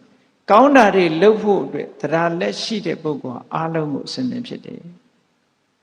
နောက်တစ်ခုကတရားကိုဗာနဲ့ဥပမာပေးထားတယ်ဆိုတရားဟာမျိုးစေ့နဲ့အလားတရတူတယ်ဘယ်လိုတူတော့မျိုးစေ့လေးကတဲ့တပြိုင်နဲ့အလုံးနှလုံးကိုလှုပ်တယ်တဲ့ကဲဘုန်းကြီးတို့တရားချက်ခင်သူတော်စင်ပြိဿတို့စဉ်းစားကြည့်မျိုးစေ့လေးကအလုံးနှလုံးလှုပ်တယ်ဆိုတာဘာပြောတာတော့မျိုးစေ့လေးတစ်စိကိုဆိုပါစို့တရက်စီလေးကိုမြေထဲမှာချပြီးတော့စိုက်လိုက်မယ်ဆိုရင်အဲ့ဒီမျိုးစေ့ကအလုံးနှစ်ခုလှုပ်တယ်ဘာတော့ဆိုရင်အောက်ကိုအမြင့်သက်ဆင်းခြင်းဆိုတာဟောဒီအစေကဖြစ်တာအပေါ်မှာအညွန့်အညောက်ကလေးတက်လာခြင်းဆိုတာရဲ့တစ်ခုအောက်ကိုအမြင့်ဆင်းတာကတစ်ခုအပေါ်ကိုအညွန့်တက်လာတာကတစ်ခုဟောဒီနှစ်ခုလှုပ်တယ်ဒါမျိုးစေ့ကဖြစ်တဲ့အလှုပ်တစ်ခုအေထို့တူပဲတရားတရားဆိုတာလေမျိုးစေ့နဲ့အလားတရတူတယ်တဲ့တရားတရားရှိလာပြီဆိုလို့ရှိရင်ကိုချင်းတရားလည်းကောင်းလာတယ်အဲ့ဒီပုဂ္ဂိုလ်ကိုချင်းတရားအမြင့်နဲ့အလားတရတူတယ်အဲ့ဒီကိုချင်းတရားဘက်ကလည်းပဲကောင်းလာတယ်ကိုချင်းတရားကောင်းရုံနဲ့မကဘူးသမထကျင့်စဉ်တို့ဘာဝနာဝိပဿနာကျင့်စဉ်တို့ဆိုတာတွေလည်းပဲကျင့်လာတယ်တရားတရားကောင်းတယ်ဩသီလဆိုတဲ့အမြင့်ကလေးဆင်းလာပြီးတော့သမထဝိပဿနာဘာဝနာဆိုတဲ့အညွန့်ကလေးတွေတက်လာတာဟာတရားတရားကြောင့်ဖြစ်တာတဲ့ဒါကြောင့်မို့တတ္တာဟာမျိုးစေ့နဲ့အလားတရတူပါတယ်လို့စာပေကျမ်းဂန်မှာနားလည်အောင်ဒီလိုထုတ်ဖို့ဟောထားတာနော်အေးတတ္တတရားဆိုတာတတ္တတရားရဲ့တန်ဖိုးကိုလူတွေတဲ့နတ်တွေကပိုသိတယ်ဘာဖြစ်လို့လူတွေတဲ့နတ်တွေကပိုသိတုံးဆိုတော့လူပြည်လူလောကမှာတော့စီးပွားဥစ္စာကြိုးစားပြီးတော့ရှာကြကိုယ့်ရဲ့လုံလဝီရိယကြောင့်စီးပွားဥစ္စာတွေတိုးတက်ကြတယ်ဆိုတော့ကံကံရဲ့အကျိုးတတ္တာရဲ့စွမ်းအားကိုသိပြီးတော့မသိကြဟောနတ်တွေကြတော့ကံကံရဲ့အကျိုးပိုးပြီးတော့သိဘာဖြစ်လို့သူတို့ကလောက်ကင်စားရတဲ့ဘဝမဟုတ်ဘူးကံပေးသမျှနဲ့ကျင့်တတ်ကြတဲ့ဘဝဆိုတော့အရာရာဟာကံပေါ်မှာမူတည်နေတယ်ကံမရှိလို့ရှိရင်ဘာမှမရဘူးသူတို့စီမှာဘလောက်လှုပ်ချင်လို့မှမရဘူးเนาะလူပြေမှာလို့ရောင်းဝယ်လုပ်လို့ရတာမဟုတ်ဘူးရွှေဆိုင်တို့ဘာလို့ဖွင့်လို့ရတာမဟုတ်ဘူးနတ်ပြေမှာအဲ့တော့သူကံပေးတာလေးတင်ပဲသူကနတ်ပြေမှာဒီလိုအေးနတ်ပြေကနတ်တွေကဘလို့ကြောင့်သိတယ်လို့ပြောရတော့ဆိုရင်နတ်တွေဟာလူနဲ့မတူဘူးဖြစ်ပေါ်လာတဲ့ဘဝတစ်ခုမှာသူတို့ရဲ့နတ်တတန်းတစ်လျှောက်လုံးမှာဝတ်ထားတဲ့အဝတ်လည်းဘယ်တော့မှဖော့ရတယ်မရှိဘူးပန်ထားတဲ့ပန်းလေးတွေကလည်းဘယ်တော့မှနွမ်းသွားတယ်မရှိဘူးနတ်တွေအိုးပူလို့အဲ့လိုချွေးထွက်တာဆိုတာလည်းမရှိဘူးနတ်ခန္ဓာကိုအမြဲတမ်းတန့်စင်တန့်ပြန့်နေတာပဲအဲ့တော့နတ်ပြည်မှာပေါင်တာတို့ဘာလို့လဲလိုမယ်မထင်ဘူးရေမွေးတို့ဘာလို့လဲလိုမယ်မထင်ဘူးเนาะတဘာဝကိုကတန့်ပြန့်နေတာသို့သောနတ်တယောက်ဟာကံကုံတော့မယ်ဆိုရင်ဘာဖြစ်လာဝတ်ထားတဲ့အဝတ်တွေနွမ်းလာတယ်ပန်ထားတဲ့ပန်းလေးကလည်းညှိုးလာခ ခန္ဓာကိုယ်ကလည်းခါတိုင်းလို့စိုးစိုးပြွေ့ပြွေ့မဖြစ်ဘူးနည်းနည်းမွဲ၆ကလေးဖြစ်လာဂျိုင်းကြားကလည်းချွေးလေးတွေပါလေးတွေစိုးလာတဲ့ဒါကသူတို့ကဆိုင်းပြတာလို့ခေါ်တယ်ဆိုင်းပြလာလို့ရှိရင်တော့အဲ့တော့ medical check ကသွားလုပ်မနေနဲ့တော့မရတော့ဘူးเนาะအဲ့ဒီနတ်ဟာဘာလို့ရတော့ဆိုမိတ်ဆွေတငယ်ချင်းတွေကအဲ့ဒီလိုအခြေအနေတွေပေါ်လာတဲ့နတ်ကိုနန္ဒုံဥယျာဉ်ကြီးတဲ့ဆွဲခေါ်သွားပြီးတော့စကားသုံးခုနဲ့မှာကြတယ်အေးမင်းဘာမှမစိုးရိမ်နဲ့ဒီဘဝကတည်သွားလို့ရှိရင်အကောင်းဆုံးဘုံကိုရောက်အောင်သွားတဲ့အကောင်းဆုံးဘုံကိုရောက်အောင်သွားတဲ့အကောင်းဆုံးဘုံရောက်တဲ့အခါကျတော့အကောင်းဆုံးလတ်လဘကိုရောက်အောင်ယူတဲ့အဲ့ဒီရထားတဲ့လတ်လဘကိုခိုင်မာအောင်ကြိုးစားတဲ့ဒီစကားသုံးခုကိုသူတို့ပြောလိုက်တာအဲ့ဒီစကားသုံးခုရဲ့အဓိပ္ပာယ်ကဘာတုံးလို့ဆိုအကောင်းဆုံးဘုံကိုရောက်အောင်သွားဆိုတာလူပြေကိုသွားလို့ပြောတာတဲ့အကောင်းဆုံးလတ်လဘကိုရအောင်ယူဆိုတာတတ္ထာတရားကိုပြောတာအဲ့ဒီရထားတဲ့တရားတရားကိုခိုင်မာအောင်လုပ်တာကိုအဲ့ဒါရထားတာကိုခိုင်မာအောင်လုပ်ပါလို့ဒီလိုပြောတာဟောဒီနတ်တွေကနတ်သားတယောက်နတ်သမီးတယောက်စုတွေ့တော့မယ်ဆိုရင်ဥယျာဉ်နဲ့ခေါ်ပြီးတော့အဲ့ဒီသုံးခွန်းသောစကားကိုမှားကြားလိုက်တယ်လို့ဆိုအဲ့တော့တရားစွမ်းအားရဲ့တန်ဖိုးကိုသူတို့ကသိလူပြေရဲ့တန်ဖိုးကိုလည်းသိတယ်ခုခေတ်တော့လူတွေကတော့ဘာလုပ်ကြတော့ဆိုတော့နိုင်ငံခြားထွက်ပြီးတော့အလုပ်လုပ်ကြတာပေါ့ဗျာနိုင်ငံခြားကိုသူကတိလို့ထင်နေကြတာဟုတ်နော်နိုင်ငံခြားကရတာလေးတွေယူလာဒီလိုနဲ့ခုခေတ်ကတော့တစ်မျိုးပေါ့အဲ့တော့နတ်တွေကတော့မဟုတ်ဘူးလူပြေကိုတိတ်တန်မိုးထားတယ်ဘာဖြစ်လို့တော့လူပြေမှာကဖျားရှိတယ်တရားရှိတယ်ကုသိုလ်ကောင်းမှုတွေလုပ်နိုင်ဖျားတရားတန်ခါယရဏသုံးပါးရှိသည့်အတွက်ကြောင့်လူပြေမှာကုသိုလ်ဥစ္စာတွေမြောက်များစွာရဖို့ရလူပြေမှာရှိတာတဲ့နတ်ပြေမှာအခွင့်အလမ်းသိမ့်မသာဘူးသီလဆောက်တည်ဖို့လည်းသိမ့်မလွယ်ဘူးဆွမ်းကပ်ခြင်းဆွမ်းကြွေးခြင်းကြောင်းဆောက်ခြင်းလို့လည်းမရဘူးနတ်ပြေမှာဟုတ်ကလားလူပြေမှာကကုသိုလ်ကောင်းမှုတွေကအကုန်လုံးနိုင်တယ်ဒါကြောင့်မို့လူပြေကိုသူတို့ကသုကတိဘုံလို့သတ်မှတ်တယ်လူပြေမှာကုသိုလ်ကောင်းမှုများများလှုပ်လာတဲ့ပုဂ္ဂိုလ်တယောက်ဒီနတ်ပြေရောက်တဲ့အခါကျတော့ဒီပြင်နတ်သားတွေနတ်သမီးတွေတဲ့ပို့ပြီးတော့ထူးခြားပြီးစိတ်စိမ်ဥစ္စာကတောက်ပြောင်မှုရှိတယ်ဒါကြောင့်မို့လို့လူပြေကိုသွားခြင်းသွားရင်ဘယ်မှမသွားနဲ့လူပြေသွားလူပြေမှာတရားတရားရှိပြီဆိုလို့ရှိရင်ဒုတရားစွမ်းအားကိုအသုံးပြုပြီးတော့ကုသိုလ်တွေများများလုပ်ပြီးတဲ့အခါကျတော့ဒုနတ်ပြေကိုပြန်လာခဲ့လို့ဒီလိုပြောတာနော်လူပြေကလူတွေကတော့လူဘဝသိကြတယ်ထင်တာကိုတွက်ကြည့်ပါလားတာဝရိန္ဒနတ်ပြေကလူပြေမှာနှစ်ပေါင်း100မှာတာဝရိန္ဒနတ်ပြေမှာတရက်ရှိသေးတာတဲ့အခုဘုန်းကြီးတို့တွေဟာဘယ်တာဝရိန္ဒတရက်တောင်မရှိသေးဘူးเนาะနိုင်ပိုင်းရှိသေးတယ်ဒါကိုကြာလာပြီဒီကလူတွေအိုးကုန်ပြီเนาะဟိုမှာတရက်တောင်မရှိသေးဘူးအဲ့ဒီလိုရက်ပေါင်းနဲ့တွက်ထားတဲ့လူပြေနဲ့တွက်မယ်ဆိုရင်နှစ်ပေါင်းမြောင်များစွာအသက်ရှည်တာဝရိန္ဒနတ်ပြေနဲ့တွက်မယ်ဆိုရင်အနှစ်1000အသက်ရှည်တဲ့အနှစ်1000ဆိုဒီမှာလူပြေကအနှစ်1000မဟုတ်ဘူးလူပြေမှာအနှစ်100ကိုတရက်ယူထားတဲ့နှုံးနဲ့တွက်ထားတဲ့အနှစ်1000အဲ့ဒါလိုနတ်ပြည်မျိုးကိုဘာနဲ့ရနိုင်တာတုံးဆိုလို့ရှိရင်အခုပြောတဲ့တရားနဲ့ရနိုင်တယ်စိတ်နဲ့လည်းဝယ်လို့မရဘူးရွှေနဲ့လည်းဝယ်လို့မရဘူးနော်လောကီဥစ္စာတွေပေးလို့မရဘူးတဲ့တတ္ထာဆိုတဲ့ဥစ္စာချမ်းသာပြီဆိုလို့ရှိရင်အဲ့ဒီလိုနတ်ပြည်မျိုးလည်းရနိုင်တယ်လို့ဒီလိုပြောဒါကြောင့်မို့လို့ဒီဥစ္စာကခုနကလောကမှာရှိတဲ့ပိုက်ဆံတွေလည်းပဲတွက်ကြည့်မယ်ဆိုလို့ရှိရင်တော့ဟုတ်လားသူ့ရဲ့နိုင်ငံအသီးသီးမှာရှိတဲ့ငွေကြီးဌနတွေရဲ့တန်ဖိုးတွေမတူဘူးမို့လားကြောက်ဆိုလို့ရှိရင်လည်းလမ်းခင်းတဲ့ကြောက်နဲ့ဗရမ ्या ကြောက်နဲ့မတူဘူးမို့လားတန်ဖိုးတွေကွာခြားတယ်အဲ့ဒီလိုတန်ဖိုးကွာခြားတယ်လို့ပဲလောကီဥစ္စာနဲ့ဟောဒီတတ္တာဆိုတဲ့လောကုတ္တရာဥစ္စာပဂတိဥစ္စာနဲ့တတ္ထာဆိုတဲ့သူတော်ကောင်းဥစ္စာဒီနှစ်ခုရဲ့တန်ဖိုးဟာသိပ်ကွာလွန်အားကြီးတယ် လမ်းဘေးကကြောက်ဟာကားကြီးနဲ့4-50 စီးတိုက်4-50 စီးတိုက်တဲ့တန်ဖိုးဟာဒီစိန်ကလေးတစ်လုံးရဲ့တန်ဖိုးနဲ့ဆက်ကြည့်လိုက်လို့ရှင်အများကြီးကွာနေပြန်ရောနော်မတူဘူးတန်ဖိုးချင်းတအားကွာတယ်အေးဒါကြောင့်မို့လို့လောကီဥစ္စာတွေနဲ့အခုလိုမိမိတို့ရဲ့ယင်တဲ့နှလုံးထဲမှာဖြစ်တဲ့အခုလိုပြောတဲ့တတ္ထာလို့ဆိုတဲ့ဥစ္စာမျိုးနဲ့အလွန်ကွာတယ်တဲ့ဒါကြောင့်မို့မြတ်စွာဘုရားကမြတ်သောဥစ္စာစုဆောင်းပါလို့ပြောတာလောကီဥစ္စာတွေစုဆောင်းပြီးလို့ရှင်ထိုဥစ္စာတွေကအသုံးမတတ်လို့ရှင်ဘာဖြစ်သေးတုံးဆိုတော့ဟနန္တိဘောဂဒုံမေတာနောစပါရကဝေတိနောဒုံမေတာအသိပညာမရှိတဲ့ပုဂ္ဂိုလ်တွေကိုဘောဂစည်းစိမ်ဥစ္စာတွေကဟနန္တိဖြစ်စည်းတတ်ကြတယ်ပစ္စည်းဥစ္စာချမ်းသာလို့လူပျက်စီးသွားတာတွေအများကြီးရှိတယ်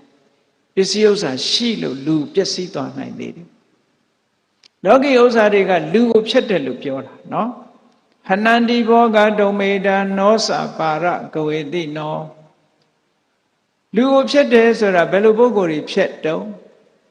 လောကီဥစ္စာကိုအသုံးမတတ်တဲ့ပုဂ္ဂိုလ်တွေကိုဖျက်တယ်လောကီဥစ္စာရလာလို့ရှိရင်သာဝရစည်းစိမ်ကြီးလို့ထင်ပြီးကုသိုလ်ကောင်းမှုမလုပ်ဘူးထိုလောကီဥစ္စာတွေရဲ့မခိုင်မာတဲ့သဘောမြည်ဖြတ်လို့ပြတ်နိုင်တယ်ရေဖြတ်လို့ပြတ်နိုင်တယ်ယန္တမျိုး၅ပါးနဲ့ဆက်ဆံနေတဲ့ဆိုတဲ့သဘောတွေကိုမစင်စားဘူးမစင်စားတဲ့အခါကျတော့ထိုပစ္စည်းဥစ္စာတွေပေါ်မှာတွေ့တာပြီးတော့နေသည့်အတွက်ကြောင့်အသုံးဖြုံမတတ်သည့်အတွက်ကြောင့်အသုံးဆွဲမတတ်သည့်အတွက်ကြောင့်ထိုပစ္စည်းဥစ္စာကိုအကြောင်းပြုပြီးတော့ဒီဘဝမှာလည်းဒုက္ခရောက်တတ်တယ်တဲ့နောက်ဘဝမှာလည်းပဲဒုက္ခရောက်တတ်တယ်ပစ္စည်းကြောင့်ဒုက္ခရောက်သွားတာတွေအများကြီးရှိတယ်လို့ဆိုတယ်နော်ဘုရားမြတ်စွာလက်ထက်တော်အခါကာလတုန်းကရာဇဂိုပြည်မှာဈေးတယ်မာကြီး၄ဦးရှိတဲ့အဲ့ဒီဈေးတယ်မာကြီး၄ဦးကအိုးအယောင်းဝယ်လုပ်ပြီးရသမျှတွေအကုန်စုမလှူရဲမတန်းရဲမစားရဲမတော့ရဲချိုးချံချွေတာပြီးတော့ပစ္စည်းဥစ္စာတွေစုလိုက်တာပစ္စည်းဥစ္စာတွေလည်းအတော်စုမိရောအဲ့ဒီဈေးတယ်အမျိုးသမီး၄ယောက်ကံကုန်လို့သေဆုံးသွားကြတဲ့အခါကျတော့ပစ္စည်းဥစ္စာပေါ်မှာတွေ့တာတဲ့စိတ်တွေနဲ့သေသွားလို့ဘာဖြစ်တုံဆိုလို့ရှိရင်ပြိတ္တမကြီး၄ယောက်ဖြစ်သူတို့မသုံးလိုက်ရဘူးအဲ့ဒီသူတို့ရှာသွားတဲ့ပစ္စည်းတွေကိုဘယ်သူတွေကသုံးလို့ဆိုရင်နောက်အမွေခံတဲ့ပုဂ္ဂိုလ်တွေကသုံးတယ်ပြိတ္တဘုံကနေလှမ်းကြည့်လိုက်တဲ့အခါအဲ့ဒီမှာလည်းပဲစိတ်ဆင်းရဲမှုတစ်ခါထပ်ပြီးသူတို့ကြုံရပြန်တယ်အေးတို့ကတော့မစားရဲမတော့ရဲနဲ့ဆင်းရဲခံပြီးတော့စုထားတဲ့ဒုပစ္စည်းတွေအခုသူတို့ကသုံးနေကြလေခြင်းဆိုပြီးတော့ဟောဆင်းရဲဒုက္ခရောက်ပြီးတော့နေကြတယ်ငိုကြွေးနေကြတယ်ဆိုတာပေတဝတ္ထုထဲမှာပါတယ်မှတ်တမ်းတင်ထားတာရှိတယ်တကယ်အဖြစ်ပြ true story ပေါ့နော်ရာဇဂိုပြောက true story အေးဒါကြောင့်မို့လို့မြတ်စွာဘုရားကတတိပေးထားတာဟနန္တိဘောဂဒုံမေတာနောစပါရကဝေတိနောဘောဂစီစဉ်ဥစ္စာတွေဆိုတာဒုံမေတာအသိပညာမရှိတဲ့ပုဂ္ဂိုလ်ကိုဟနန္တိဖြစ်စည်းတတ်ကြတယ်ပါရကဝေတိနောပစ္စည်းကိုအသုံးပြုပြီးတကားလားနိဗ္ဗာန်ချမ်းသာကိုရှာတတ်တဲ့ပုဂ္ဂိုလ်တွေကိုတော့နောဟနန္တိမဖြစ်စည်းနိုင်ကြကုန်ပစ္စည်းဥစ္စာကလူတိုင်းကိုဖျက်ဆီးသလားလို့ဆိုတော့ဒုံမေဓစဉ်းစားဉာဏ်မရှိတဲ့သူတွေကိုဖျက်ဆီးတာစဉ်းစားဉာဏ်ရှိတဲ့ပုဂ္ဂိုလ်တွေကိုမဖျက်ဆီးဘူးစဉ်းစားဉာဏ်ရှိတဲ့ပုဂ္ဂိုလ်တွေကအေးတို့ရလာတဲ့စီစဉ်ဥစ္စာတွေသာသနာတော်ကြီးမှာမြုပ်ထံမယ်လှူမယ်တမ်းမယ်အကျိုးရှိမဲ့နေရာတွေရွေးချယ်ပြီးတော့လှူတယ်လှူပြီးတော့နိဗ္ဗာန်ကိုဆုတောင်းကြတယ်ဟောတာပစ္စည်းကရလာတဲ့အကျိုးတရားတွေနော်စဉ်းစားဉာဏ်ရှိတဲ့ပုဂ္ဂိုလ်ကြတော့ပစ္စည်းကဒုက္ခမပေးဘူးထိုပစ္စည်းကိုအကြောင်းပြုပြီးတော့နိဗ္ဗာန်ချမ်းသာကိုရအောင်ရှာတယ်ပေါ့ဒုံမေဓလို့ခေါ်တဲ့စဉ်းစားဉာဏ်မရှိတဲ့ပုဂ္ဂိုလ်တွေကြတော့ပစ္စည်းကြောင့်ဒုက္ခရောက်တတ်တယ်တဲ့ဒါကိုဟောတာအေးတတ္တဆိုတဲ့စွမ်းအားရှိလာပြီဆိုလို့ရှိရင်တော့လောကမှာလူတွေဟာကုသိုလ်ကောင်းမှုလုပ်ဖို့ရတယ်အားလုံးစိတ်ဝင်စားလာဒါကြောင့်မို့လို့တတ္တဆိုတဲ့ဥစ္စာနိုင်ရှင်ပြီးတော့ကြည့်မယ်ဆိုရင်စိန်ကောင်းကြောက်ကောင်းဟာဒီတဘဝပဲသုံးဆွဲလို့ရ နောင်ဘဝထီအောင်ထိုစိန်ကောင်းကြောင့်ကောင်းရဲ့အကျိုးကျေးဇူးကိုခံရမှာမဟုတ်တတ္ထာဆိုတဲ့ပစ္စည်းဥစ္စာကတော့ဒီဘဝတည်းမကဘူးဘဝအဆက်ဆက်မှာလိုက်ပြီးတော့ချမ်းသာဒုက္ခရအောင်ဆောင်ရွက်ပေးနိုင်တဲ့သဘာဝတရားဒါကြောင့်မို့တတ္ထာဆိုတဲ့ပစ္စည်းဥစ္စာမျိုးမိမိတို့တဏ္ဍာမှာရအောင်ရှာဖွေချရမယ်လို့မြတ်စွာဘုရားကဒီလိုဟောတာပါနော်ကဲတရားချက်ခင်သူတော်စင်ပြိဿတို့ဒီကနေ့တို့မြတ်သောဥစ္စာဆိုရှာရမှာတခုပါဘာတော့ဆိုရင်တတ္ထာတတ္ထာဆိုတာခုနကပြောတဲ့အတိုင်းကံကံဤအကျိုးယုံကြည်တာရဲ့ဖရာတရားတန်ခါယရဏသုံးပါးယုံကြည်တာရဲ့ကုသိုလ်ကောင်းမှုမှာစိတ်ဝင်စားတာဒါကိုတတ္ထာလို့ခေါ်တယ်စိတ်ဝင်စားလာလို့ရှိရင်ကုသိုလ်ကောင်းမှုလုပ်တယ်ကဲနောက်တစ်ခုရှာရမယ့်ပစ္စည်းကဘာပစ္စည်းတုံးလို့ဆိုလို့ရှိရင်သီလတဲ့တတ္ထာရှိလာပြီဆိုလို့ရှိရင်တော့သီလလည်းရှိတတ်တာမို့မြတ်စွာဘုရားကဆက်သွယ်လာတဲ့ဟာတွေကိုခေါ်လိုက်ကိုချင်းတရားလည်းကောင်းမှကောင်းဖို့လိုတယ်တဲ့ကိုချင်းတရားဟာလည်းပဲဥစ္စာတဏနဲ့အလားတန်တူပါတယ်အေးပစ္စည်းဥစ္စာတွေတော့ချမ်းသာတယ်ကိုချင်းတရားမကောင်းဘူးဆိုရင်ထိုပစ္စည်းဥစ္စာတွေကဒီပုဂ္ဂိုလ်ထံမှာမမြဲတတ်ဘူးဒါတော့ကိုချင်းတရားပြက်ပြားတဲ့ပုဂ္ဂိုလ်ဟာစီးပွားဥစ္စာပြက်ပြားသွားတယ်ဆိုတာလောကမှာမျက်မြင်သာရကတွေအများကြီးရှိတာပဲကိုချင်းတရားဆိုတဲ့နေရာမှာလူတွေမှာဘာအရေးကြီးဆုံးလို့ဆိုရင်၅ပါးသီလပေါ့အေးတချို့က၅ပါးသီလကို2ပါးလောက်စောင့်ရင်ပြီးတယ်1ပါးလောက်စောင့်ရင်ဒီလိုပြီးတယ်လို့ထင်တယ်မဟုတ်ဘူး၅ပါးသီလကလျှော့စရာမရှိဘူးเนาะ၅ပါးသီလဟာ၅ပါးလုံးပြည့်စုံအောင်စောင့်နိုင်ရင်စောင့်မစောင့်နိုင်လို့1ပါးသီလ2ပါးသီလဆိုရင်ဉာဏ်ဒုက္ခပေးမှာပဲသိကြ၅ပါးသီလသည်ဝါရိတ္တသီလမျိုးခေါ်တယ်စာရိတ္တလို့မခေါ်ဝါရိတ္တဆိုတာတားမြစ်ထားတာမလုံးအောင်ဘာကြောင့်မလုံးရတာတုံးလို့ဆိုရင်စဉ်းစားကြည့်ပေါ့ဗျာမိကိုကင်ရင်မပူဘူးလားအေးဘသူကင်ပူတာပဲထို့တူပဲ၅ပါးသီလလွန်ကျူးရင်ဘယ်၅ပါးသီလပဲဖြစ်ဖြစ်လွန်ကျူးလို့ရှိရင်တော့ခဏမီးလောင်ခံရတယ်လို့သူ့ရဲ့တုံ့ပြန်မှုခံရမှာပဲအလုံးသိတဲ့အတိုင်းဟောဒီ၅ပါးသီလဒါကြောင့်မို့လို့ခါဟုတ်ပစိုးကဲ့သို့မြဲအောင်ထိန်းရမယ်လို့ဆိုအဲ့တော့၅ပါးသီလနဲ့ပတ်သက်လာလို့လူတိုင်းသိတယ်ခုနလည်း၅ပါးသီလစောင့်တည်လိုက်ကြပါဏာတိပါဒဝေရမဏိသိက္ခာပရံသမာဓိယာမိသူရတဲ့တတ်ချင်းမှရှောင်ပါတယ်ဆိုတာဒီလောက်လေးနဲ့ပြီးလာဆိုမပြီးသေးဘူးနော်၅ပါးသီလပြည့်စုံအောင်စောင့်တည်နည်းကိုမှတ်ထားဖို့လိုတယ်ရှောင်ယုံရှောင်နေတာနဲ့မပြီးသေးဘူးရှောင်ယုံရှောင်တယ်ဆိုတာဟုတ်လားအစင်မသိသေးရင်ဖြစ်နေသေးလို့ရှောင်တာမဖြစ်ရင်မရှောင်ဘူးဆိုတာဖြစ်လာအောင်ပဲတော့ကြာတော့အဲ့တော့ပါဏာတိပါဒရှောင်ခြင်းတယ်ဆိုတဲ့ဟာရဲ့နောက်ကရှောင်တယ်ဆိုတာလှုပ်တာကိုပြောတာမဟုတ်ဘူးမလှုပ်နဲ့လို့ပြောတာပဲရှိသေးတယ်လှုပ်တဲ့နာပါသေးတယ်ဟုတ်ကဲ့လားမြတ်စွာဘုရားရဲ့တရားတော်တွေထဲမှာမလှုပ်ရဘူးဆိုတာရဲ့လှုပ်ရမယ်ဆိုတာရဲ့နှစ်ခုတွဲလာတယ်ကဲသူ့အသက်တတ်ချင်းမှရှောင်တယ်ဆိုရှောင်ယုံရှောင်ရင်ပြီးရောလားဆိုမဟုတ်ဘူးလှုပ်ရအောင်မှကြံသေးတယ်ဒါကြောင့်မို့မြတ်စွာဘုရားက၅ပါးသီလနဲ့ပတ်သက်ပြီးပါဏာတိပါဒပတိဝိရတောဟောတိပါဏာတိပါဒကရှောင်တယ်လောက်အမှာဘာတွေတုံးဆိုရင်နိဟိတဒံတော်နိဟိတတတ္ထောတတ္တဝါတွေကိုတတ်ဖို့ဆိုတဲ့ဒုတ်တွေဓာတ်တွေလက်နက်တွေကိုယ်စီမှာမထားရဘူးတဲ့ဟောတာလည်းပါသေးတယ်နော်ပါဏာတိပါဒကရှောင်တယ်ဆိုမဲ့တချို့ကတော့အိမ်မှာဓာတ်လေးတော့ထားလိုက်သေးတာလက်နက်ကလေးတော့တစ်ခုတော့ထားသေးတယ်ဘုန်းကြီးတို့အမေရိကသွားတော့ကအမေရိကန်ကဗမာတကာတယောက်ဆွမ်းစားလာပင်ကားတကာဖွင့်ပြီးတော့ဘုန်းကြီးတို့ကားပေါ်လက်တက်ကားပေါ်မှာအထိုင်သူကလည်းကားပေါ်တက်ကားမောင်းကနီးမှာရှေ့ကအံပုံးလေးဖွင့်လိုက်တဲ့အခါကျတော့အံပုံးတွေက6ဆိုဘုန်းကြီးခြေတော်နားမှာ6လုံးပြူးကြီးကကြာလာအဲ့လို6လုံးပြူးကြီးကြာလာတော့သူကအာနာသွားတော့ဘယ်လိုလျှောက်တော့ဆိုရှင်ဗျာဒီနိုင်ငံမှာတော့ဒါလေးကဆောင်းထားသေးဒါမရှိလို့မဖြစ်ဘူးလေသဘောကတော့အေးကိုယ်လာမလို့ရင်တော့ပါဏာတိပါဒကရှောင်မှာပဲလုံမဲ့ဆိုရင်ကျွလွန်အောင်မဲ့ဆိုအဓိပ္ပာယ်မျိုးပြမနေဘူးလားအေးမြတ်စွာဘုရားကတော့အဲ့လိုမဟုတ်ဘူးနိဟိတဒံတော်နိဟိတတတ္ထောသူတစ်ပါးတတ်ဖို့လက်နဲ့ဆိုထားကုန်မထားနဲ့တဲ့ဆိုပါစို့အချိန်ကြရင်တော့ဟုတ်လား ချင်းစေးလေးနဲ့ပန်းပြီးတော့ဖြန်းဖို့ရတယ်တဲ့ထားရင်ဒါပါဏာတိပါဒကရှောင်းနေဆိုရင်ပဲလို့ရှူးရှူးလှုပ်လိုက်ရင်တော့အဲ့ဒါချင်းကိုတတ်တဲ့လက်နဲ့ကိုတော့ထားနေသေးတယ်ကိုယ်တိုင်မတတ်တော့ဟုတ်ကဲ့လားအဲ့တော့ပါဏာတိပါဒကရှောင်းနေဆိုရင်ပဲလို့မပြည့်စုံဘူးလို့ပြောရမှာဒါတွေမကဘူးမြတ်စွာဘုရားကလှုပ်ရမှာတွေဘာတွေပြောတော့လစ်စီတဲ့ရှက်ရမယ်တဲ့တတ္တဝါတွေအသက်ကိုတတ်ရမှာကိုရှက်ကိုရှက်ရမယ်စိတ်ကိုရှက်တာဘာကောင်မှမတတ်ဘူးကိုလာတတ်လဲသူများကိုတော့ပြန်မတတ်ဘူးဆိုတဲ့ဒီတတ္တဝါတွေရဲ့အသက်ကိုတပ်ဖြတ်ခြင်းဆိုတဲ့လုပ်ငန်းနဲ့ပတ်သက်ပြီးတော့ရှက်เสียလို့မြင်ရမယ်တဲ့ဒါတခုအခါပေးအချိန်နေပေးလာလို့ရှိရင်မတတ်တာရင်ခုခံတဲ့အနေနဲ့ဆိုတာမျိုးလာအောင်ပါအကြောင်းကအမျိုးမျိုးပြတာလေ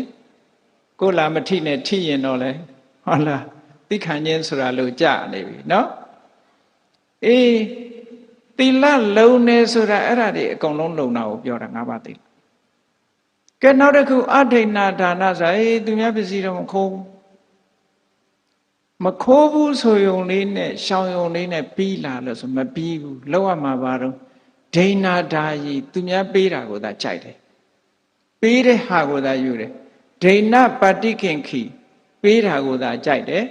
အထေနေနသူစိဗုဒေနအတ္တနာဘယ်လိုနည်းနဲ့မှသူများပစ္စည်းကိုသိ၍ဖြစ်စေမသိ၍ဖြစ်စေသူများပစ္စည်းကိုလိန်လီကောက်ကျစ်ပြီးတော့ယူတာမျိုးလုံးဝမလုပ်ဘူးတဲ့ကိုယ့်ရဲ့သိက္ခာကိုထိန်းတယ်လို့ဆိုလိုတယ်နော်အဲ့ဒါမှအဋိဏဒါနလုံတာအနုမို့ဆိုလို့ရှိရင်မလုံဘူးတဲ့ဟောဒီသိက္ခာဘုတ်ကဒီကျမ်းမှာပြည့်စုံတာအထေနေနသူစိဗုဒေနအတ္တနာလုံးဝကိုတန်ရှင်းတယ်သူများပစ္စည်းဆိုရင်တပြားတစ်ချက်မှမပါစေရဘူးသူများပစ္စည်းကိုယ်ထဲမှာဟောအဲ့ဒါလို့စင်ကြယ်မှအဋိဏဒါနဝေရမဏိသိက္ခာဘုတ်ဆိုတာစင်ကြယ်တယ်ကာမေတုမိစ္ဆာစာရနဲ့ပတ်သက်လာလို့ရှိရင်တော့ဒါထင်ထင်ရှားရှားအမျိုးသားတွေနဲ့ဆိုရင်ဟုတ်လားအမျိုးသမီး20ပြစ်မှားကျူးလွန်တာမျိုးမရှိရဘူးအမျိုးသမီးတွေကဆိုလို့ရှိရင်မိမိရဲ့အိမ်တော်ရဲ့သားကလွယ်ရင်မကျူးလွန်ရဘူးဆိုတာမျိုးစီကံချက်တတ်မှတ်ထားတဲ့အတိုင်းကျန်တာဆိုလို့ရှိရင်စိတ်ကူးတဲ့တောင်မထဲ့တာမျိုးအဲ့ဒါမှလုံခြုံတယ်လို့ဒီလိုပြောတာเนาะစိတ်နဲ့တောင်မပြစ်မှားတာမျိုးထိအောင်လုံခြုံအောင်ထားတယ်နောက်မုဒဝါဒလိန်တော့မလိန်ဘူးဒါပေမဲ့မှန်ကန်ကန်တော့မပြောဘူးဆိုရင်ဒီသိက္ခာဘုံမလုံသေးဘူးကျွတ်လိန်တော့မလိန်ဘူးလေဒါပေမဲ့မမှန်တာတော့ပြောတယ်အေးမုဒဝါဒမှာဘာဖြစ်တော့ဆိုရင်မုဒဝါဒပฏิဝိရတောလိန်လီလီစားပြောကြခြင်းမှရှောင်တယ်တဲ့ရှောင်ယုံနဲ့မပြီးသေးဘူးသစ္စာဝါဒီမှန်တာကိုသာပြောရမယ်သစ္စာတန်တော်ရှေ့စကားလည်းမှန်တယ်နောက်စကားလည်းမှန်အေးဒီနေ့တော့မှန်တာပြောလိုက်တယ်လက်ပြန်ကြတော့လိန်နေဆိုမဟုတ်သေးဘူးဘယ်တော့မှမလိန်ဘူးအမြဲတမ်းအမှန်ကြီးပဲပြောတယ်သစ္စာဝါဒီသစ္စာတန်တော်ထေတော်ဒီပုဂ္ဂိုလ်ကသိစိတ်ချရတယ်ပတ်ဝန်းကျင်ကဒီလူကမဟုတ်တာဘယ်တော့မှမလုပ်ဘူးမဟုတ်တာမပြောဘူးစိတ်ချယုံကြည်ရတယ်လို့အများရဲ့ confidence ရတဲ့ပုဂ္ဂိုလ်မျိုးဖြစ်ရမယ်အဝိတံဝါဒကောလောကတလောကကြီးကိုဘယ်တော့မှလွဲချောင်အောင်မလုပ်ဘူးလို့ဆိုလို့ဟုတ်လားအတုကိုအစစ်ဖြစ်အောင်ဘယ်တော့မှလုပ်ပြီးမပြောဘူးအတုဟာအတုအစစ်ဟာအစစ်ဘယ်တော့မှမှားယွင်းသူတစ်ပါးမှားယွင်းတော့မလုပ်ဘူးတဲ့အဲ့ဒီကြရမမုဒဝါဒဝေရမဏိဆိုသိက္ခာပုဒ်ကပြည့်စုံတယ်လို့ဒီလိုမှန်တာပြောဖို့လိုသေးတယ်လိန်လီလီစားမပြောခြင်းနေမှန်တာလည်းပြောရမယ်လို့ဆိုလိုတယ်ဒါမှမုဒဝါဒဝေရမဏိသူရမေရိယမစ္ဆပမာရဌာနာတချို့ကလည်းဆေးဖြစ်ဝါဖြစ်ကလေးဆိုတာလာသေးတာဘလောက်ပဲတောက်မူရစေဝါဆိုတာခန္ဓာကိုယ်မှာလူရဲ့ခန္ဓာကိုယ်ရဲ့ဒီအုံနောက်သွားထိခိုက်တာတော့မှန်တယ်ဆရာဝန်တယောက်ကပြောဘူးတယ်နည်းနည်းတောက်လည်းပဲလူရဲ့ဒီသွေးသားတဲ့ရောက်သွားတာနဲ့တကြိုင်နဲ့သူက changes ဖြစ်သွားတယ်တဲ့အဲ့တော့တချို့ကပြောတယ်အရဲ့ကြိုက်လို့တောက်မဆူမပူကိုယ့်ကိုအိတ်ဘာမှဖြစ်ဘူးလို့ဒီလိုထင်ကောင်းထင်အကုသိုလ်မလုပ်လို့အကုသိုလ်မဖြစ်ဘူးလို့ထင်မဟုတ်ဘူးအဲ့ဒီအရေးဟာမဝင်သင့်တဲ့အရေးဖြစ်လို့သွေးသားတဲ့ရောက်သွားတာနဲ့တပြိုင်နက်ဒီလူဟာထိခိုက်သွားပြီမကောင်းမှုဆိုသည်မှာသူကစံ3ခုနဲ့တွေ့ရတယ်ဘာစံ3ခုလို့ဆိုရင် ကိုထိခိုက်ရင်မကောင်းမှုသူများကိုထိခိုက်ရင်မကောင်းမှုကိုရောသူရောနှစ်ဦးလုံးကိုထိခိုက်ရင်မကောင်းမှုလို့ဒီလိုသတ်မှတ်တယ်ကဲအရက်တောက်တဲ့ပုဂ္ဂိုလ်ကသူများကိုမထိခိုက်ပါဘူးတဲ့သူကသူကြိုက်လို့တောက်တယ်ဘယ်သူထိခိုက်တော့သူထိခိုက်တယ်အဲ့ဒီအရက်ကလေးဝင်နေတဲ့အချိန်လေးမှာသူစိတ်ဟာမှန်ကန်တဲ့စိတ်မရှိတော့မှန်ကန်တဲ့စိတ်မရှိဘူးသူကသူဘယ်သူမှဘာမှမလုပ်ပေမဲ့လို့မူးနေသည့်အချိန်လေးပိုင်းလေးမှာသူ့မှာပညာရဖို့စီးပွားရဖို့ဆိုတဲ့အလုပ်တွေထိခိုက်သွားတယ်နောက်ဆုံးမှာတဖြည်းဖြည်း hallucination လို့ခေါ်တယ်အရက်ကလွန်လာတဲ့အခါကျတဖြည်းဖြည်းလူကအမြင်တွေအထင်တွေကပြောင်းလာမှန်မှန်ကန်ကန်ပုံမှန်မြင်တာမျိုးမဖြစ်ဘူးအဲ့တော့ဘယ်သူထိခိုက်တုံးဆိုရင်အရက်ဟာတောက်တဲ့လူထိခိုက်တောက်တဲ့လူထိခိုက်တာလည်းမကောင်းဘူးလို့ပြောရတယ်သူကိုယ်တိုင်ထိခိုက်သူကိုယ်တိုင်ထိခိုက်ရင်သူနဲ့ဆက်ဆက်နေတဲ့မိသားစုလည်းထိခိုက်တာပေါ့ဗျာသူ့ကိုမှီပြီးတော့နေရမယ့်ပုံကိုယ်တွေသို့မဟုတ်သူနဲ့အကြောင်းပြုပြီးတော့နေရတဲ့ပုံကိုယ်တွေဟောထိခိုက်လာတာမထိခိုက်ဘူးဆိုတာတော့မဟုတ်ထိခိုက်တယ်ကိုကျိုးအတွက်လည်းထိခိုက်တယ်သူများအကျိုးအတွက်လည်းထိခိုက်တယ်ဒါကြောင့်မို့လို့သူရမေရယဆိုတဲ့ဒီမူရစ်နဲ့ပတ်သက်လာလို့ရှိရင်လည်းပဲလုံးဝရှောင်ကျင်တာဟာအကောင်းဆုံးပဲသောတာပန်ပုဂ္ဂိုလ်တွေကြတော့ဆိုတာအရက်နဲ့နှုတ်အရက်နဲ့ရေနဲ့ရောတိုင်လည်းပဲရေပဲဝင်မယ်အရက်မဝင်ဘူးဆိုတာလုံးဝရှောင်ကျင်တဲ့သဘောကိုပြောတာနော်လုံးဝဒါမျိုးကိုသူတို့ခန္ဓာကိုယ်ထဲမှာအဝေမခံဘူးတဲ့မူရထားနဲ့ပတ်သက်လာလို့ရှိရင်အေးဒီလိုသီလတွေနဲ့ပြည့်စုံလို့ရှိရင်ဒါဥစ္စာတစ်ခုကိုယ်မှာပြည့်စုံတယ်လို့ပြောတယ်ကိုချင်းတရားဆိုတဲ့ဥစ္စာဘလောက်တန်ဖိုးရှိသလဲလို့ဆိုလို့ရှိရင်သီလဆိုတဲ့ကိုချင်းတရားဥစ္စာဘလောက်တန်ဖိုးရှိသလဲဆိုရင်လူလောကသီလကိုဘာနဲ့ဥပမာပေးတော့ဆိုရင်သိင်္ဂီရွှေခွက်နဲ့ဥပမာပေးတန်ဖိုးရှိတဲ့ရှင်သေးစီသည်သိင်္ဂီရွှေခွက်ထဲမှာသာတည်နိုင်တယ်လို့လူတွေရဲ့တဏ္ဍာမှာရှိတဲ့ကုသိုလ်တရားတွေဖြစ်နိုင်တဲ့ကုသိုလ်တရားတွေဟာသီလဆိုတဲ့ရွှေခွက်နဲ့ခံထားမှတည်နိုင်တယ်သီလပြတ်ထားတဲ့တပြိုင်နက်ချမ်းသာတွေအကုန်လုံးပြတ်သွားနိုင်တယ်ဒါကြောင့်မို့လို့သီလဆိုတာဟာရွှေခွက်လိုပဲကုသိုလ်တရားတွေရဲ့တရားမိယာလို့ဒီလိုစာပေကျမ်းကမှာဖွင့်ဆိုထားတာနော်။အင်္ဂလိပ်လိုတော့သူက morality လို့ခေါ်တာပေါ့။ဒီ morality ဆိုတာသိအရေးကြီးတာပဲ။လူရဲ့ dignity လူရဲ့ဂုဏ်အရေးဟာဒီပေါ်မှာရှိ။ကိုချင်းတရားပြတ်သွားတာနဲ့တပြိုင်နက်ဉာဏ်နဲ့အည်သွေးတွေအကုန်ကျသွား။ဒါကြောင့်မို့လို့လူလောကလူရဲ့အည်သွေးတွေအလုံးဒီကိုချင်းတရားပေါ်မှာရှိတယ်လို့ဒါကြောင့်မို့သီလဆိုတဲ့ဥစ္စာအမတန်မှအရေးကြီးပါတယ်လို့ပြော။နောက်အရေးကြီးတဲ့ဥစ္စာတစ်ခုကဘာလို့ဆိုဟိရိနဲ့ဩတ္တပဟိရိဆိုတာရှက်တာဩတ္တပဆိုတာကြောက်တာလောကမှာအရှက်အကြောက်ဆိုတာလည်းအမျိုးမျိုးရှိသေးတယ်တချို့ကလူကြားထဲမထွက်ရဲတာမပြောရဲတာကိုရှက်တယ်လို့ခေါ်တယ်အဲ့ဒါမျိုးကိုမဆိုလို့ဘူးရှက်တယ်ဆိုတာမဟုတ်တာလောကမှာရှက်တာကြောက်တယ်ဆိုတာမဟုတ်တာလှုပ်လို့သူများတွေအပြစ်တင်ခံရမှာကြောက်တာအဲ့တော့ရှက်တဲ့သဘောကကိုယ့်ကိုယ် respect ကိုယ်သိက္ခာကိုလေးစားတာရှက်တယ်ဩတ္တပဆိုတာကိုယ့်ရဲ့ပတ်ဝန်းကျင်ကိုလေးစားတာဒါကြောင့်မို့ဟိရိနဲ့ဩတ္တပကအရှက်နဲ့အကြောက်ဒီနှစ်ခုသည်အကုသိုလ်ကိုရှောင်ဖို့ရာအတွက်အမတန်မှအကောင်းဆုံးလက်နဲ့အကောင်းဆုံးသဘာဝတရားနှစ်ခုဖြစ်တယ်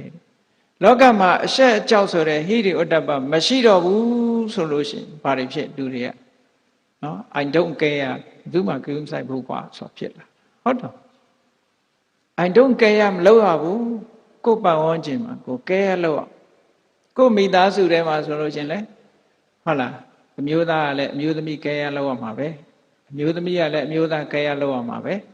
I don't care ဆိုလို့မရဘူးเนาะအဲ့တော့ဟိရိဥတ္တပဆိုတာရှိရကိုလေးစားတာကဟိရိကိုယ့်ရဲ့ပတ်ဝန်းကျင်ကိုလေးစားတာကဥတ္တပအဲ့ဒီဟိရိဥတ္တပနှစ်မျိုးလုံး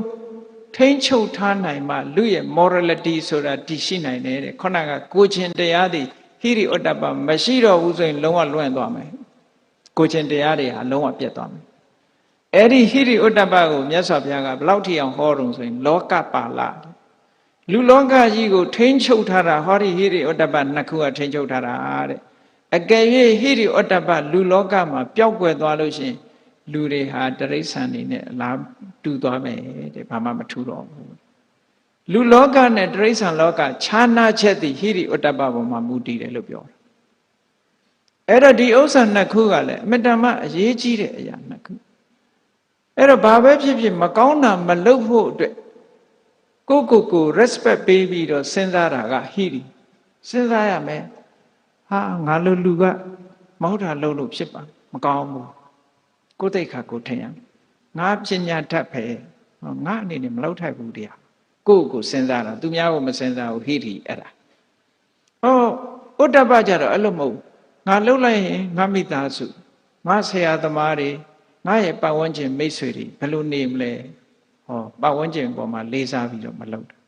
အဲ့ဒါကိုဟိရိဩတ္တပလို့ခေါ်တယ်နော်အဲ့ဒီနှစ်ခုဟာလေလူတော်လူကောင်းဖြစ်ဖို့ရာအတွက်မရှိမဖြစ်တဲ့ဥစ္စာတစ်မျိုးပါတဲ့ခုခေတ်မှာဟုတ်လားတိုက်တူကားတို့မရှိမဖြစ်တယ်လို့ပဲဟိရိဩတ္တပကလည်းမရှိမဖြစ်ဘူးတဲ့နော်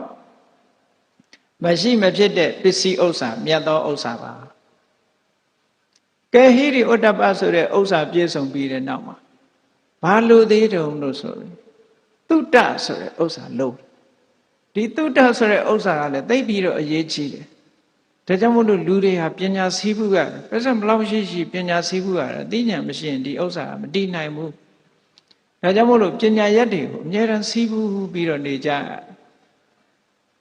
စဉ်တောင်ကြီးကလေးဘွားကကြောင်းထားကြရတယ်ကြောင်းနေကြရတယ်ပြီးတော့လဲစာပေတွေဖတ်ကြရတယ်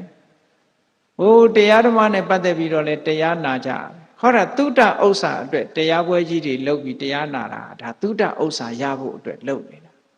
တနည်းအားဖြင့်ပြောမယ်ဆိုရင်ဒီကနေ့တရားလာနာတာဟာသုတ္တဥစ္စာလားရှာတယ်လို့ဒီလိုပြောရအောင်နော်နေ့စဉ်နဲ့အမျှဈေးထဲမှာရှာတာကတော့ရွှေတို့ငွေတို့ပေါ့ဗျာအခုတရားပွဲလားရှာတာကတော့သုတ္တဥစ္စာပေါ့ဟုတ်ကဲ့လားမြတ်စွာဘုရားဟောတဲ့တရားတော်တွေသူကြားဖို့နာဖို့ဆိုတော့ကြားနာဘူးထားလို့ရှိရင်ဘာဖြစ်လဲဆိုရင်ကြားနာထားတာအခြေခံပြီးတော့စဉ်းစားတယ်လေကိစ္စတစ်ခုကျုံးလာရင်ဘယ်တော့မှဘယ်ဘုန်းကြီးဘယ်ဆရာတော်ဘယ်လိုဟောသွားတယ်တို့အကြောင်းအရာနဲ့စဉ်းစားမြတ်စွာဘုရားဟောထားတဲ့ဘယ်သုတ်တန်ထဲမှာဘယ်လိုပါတယ်ဘယ်တရားထဲမှာဘယ်လိုပါတယ်စဉ်းစားလာလောကရေးရာနဲ့ပတ်သက်လာလို့ရှိရင်စဉ်းစားပြီးတော့လိုက်နာကျင့်သုံးဖို့အတွက်လမ်းညွှန်ချက်တွေ guideline တွေအနေနဲ့ရလာတာပေါ့အဲ့ဒါကြောင့်မို့လို့သုတ္တဆိုတဲ့ဥစ္စာလည်းမတမ်းမအရေးကြီးတယ်တဲ့ဒီဥစ္စာလည်းရှိရမယ်လို့တို့ဆိုတာနောက်တစ်ခုကစာခလောကမှာလူတွေကပစ္စည်းဥစ္စာကိုရလာလို့ရှိရင်ကိုတယောက်တည်းမှာသုံးတယ်ဆွဲတယ်ဆိုလို့ရှိရင်မကောင်းဘူးစွန့်လွတ်မှုဆိုတာရှိရမယ်စွန့်လွတ်မှုဆိုတာကိုပတ်ဝန်းကျင်မှာကိုကပေးတယ်ကမ်းတယ်ရှယ်ယာလုပ်တယ်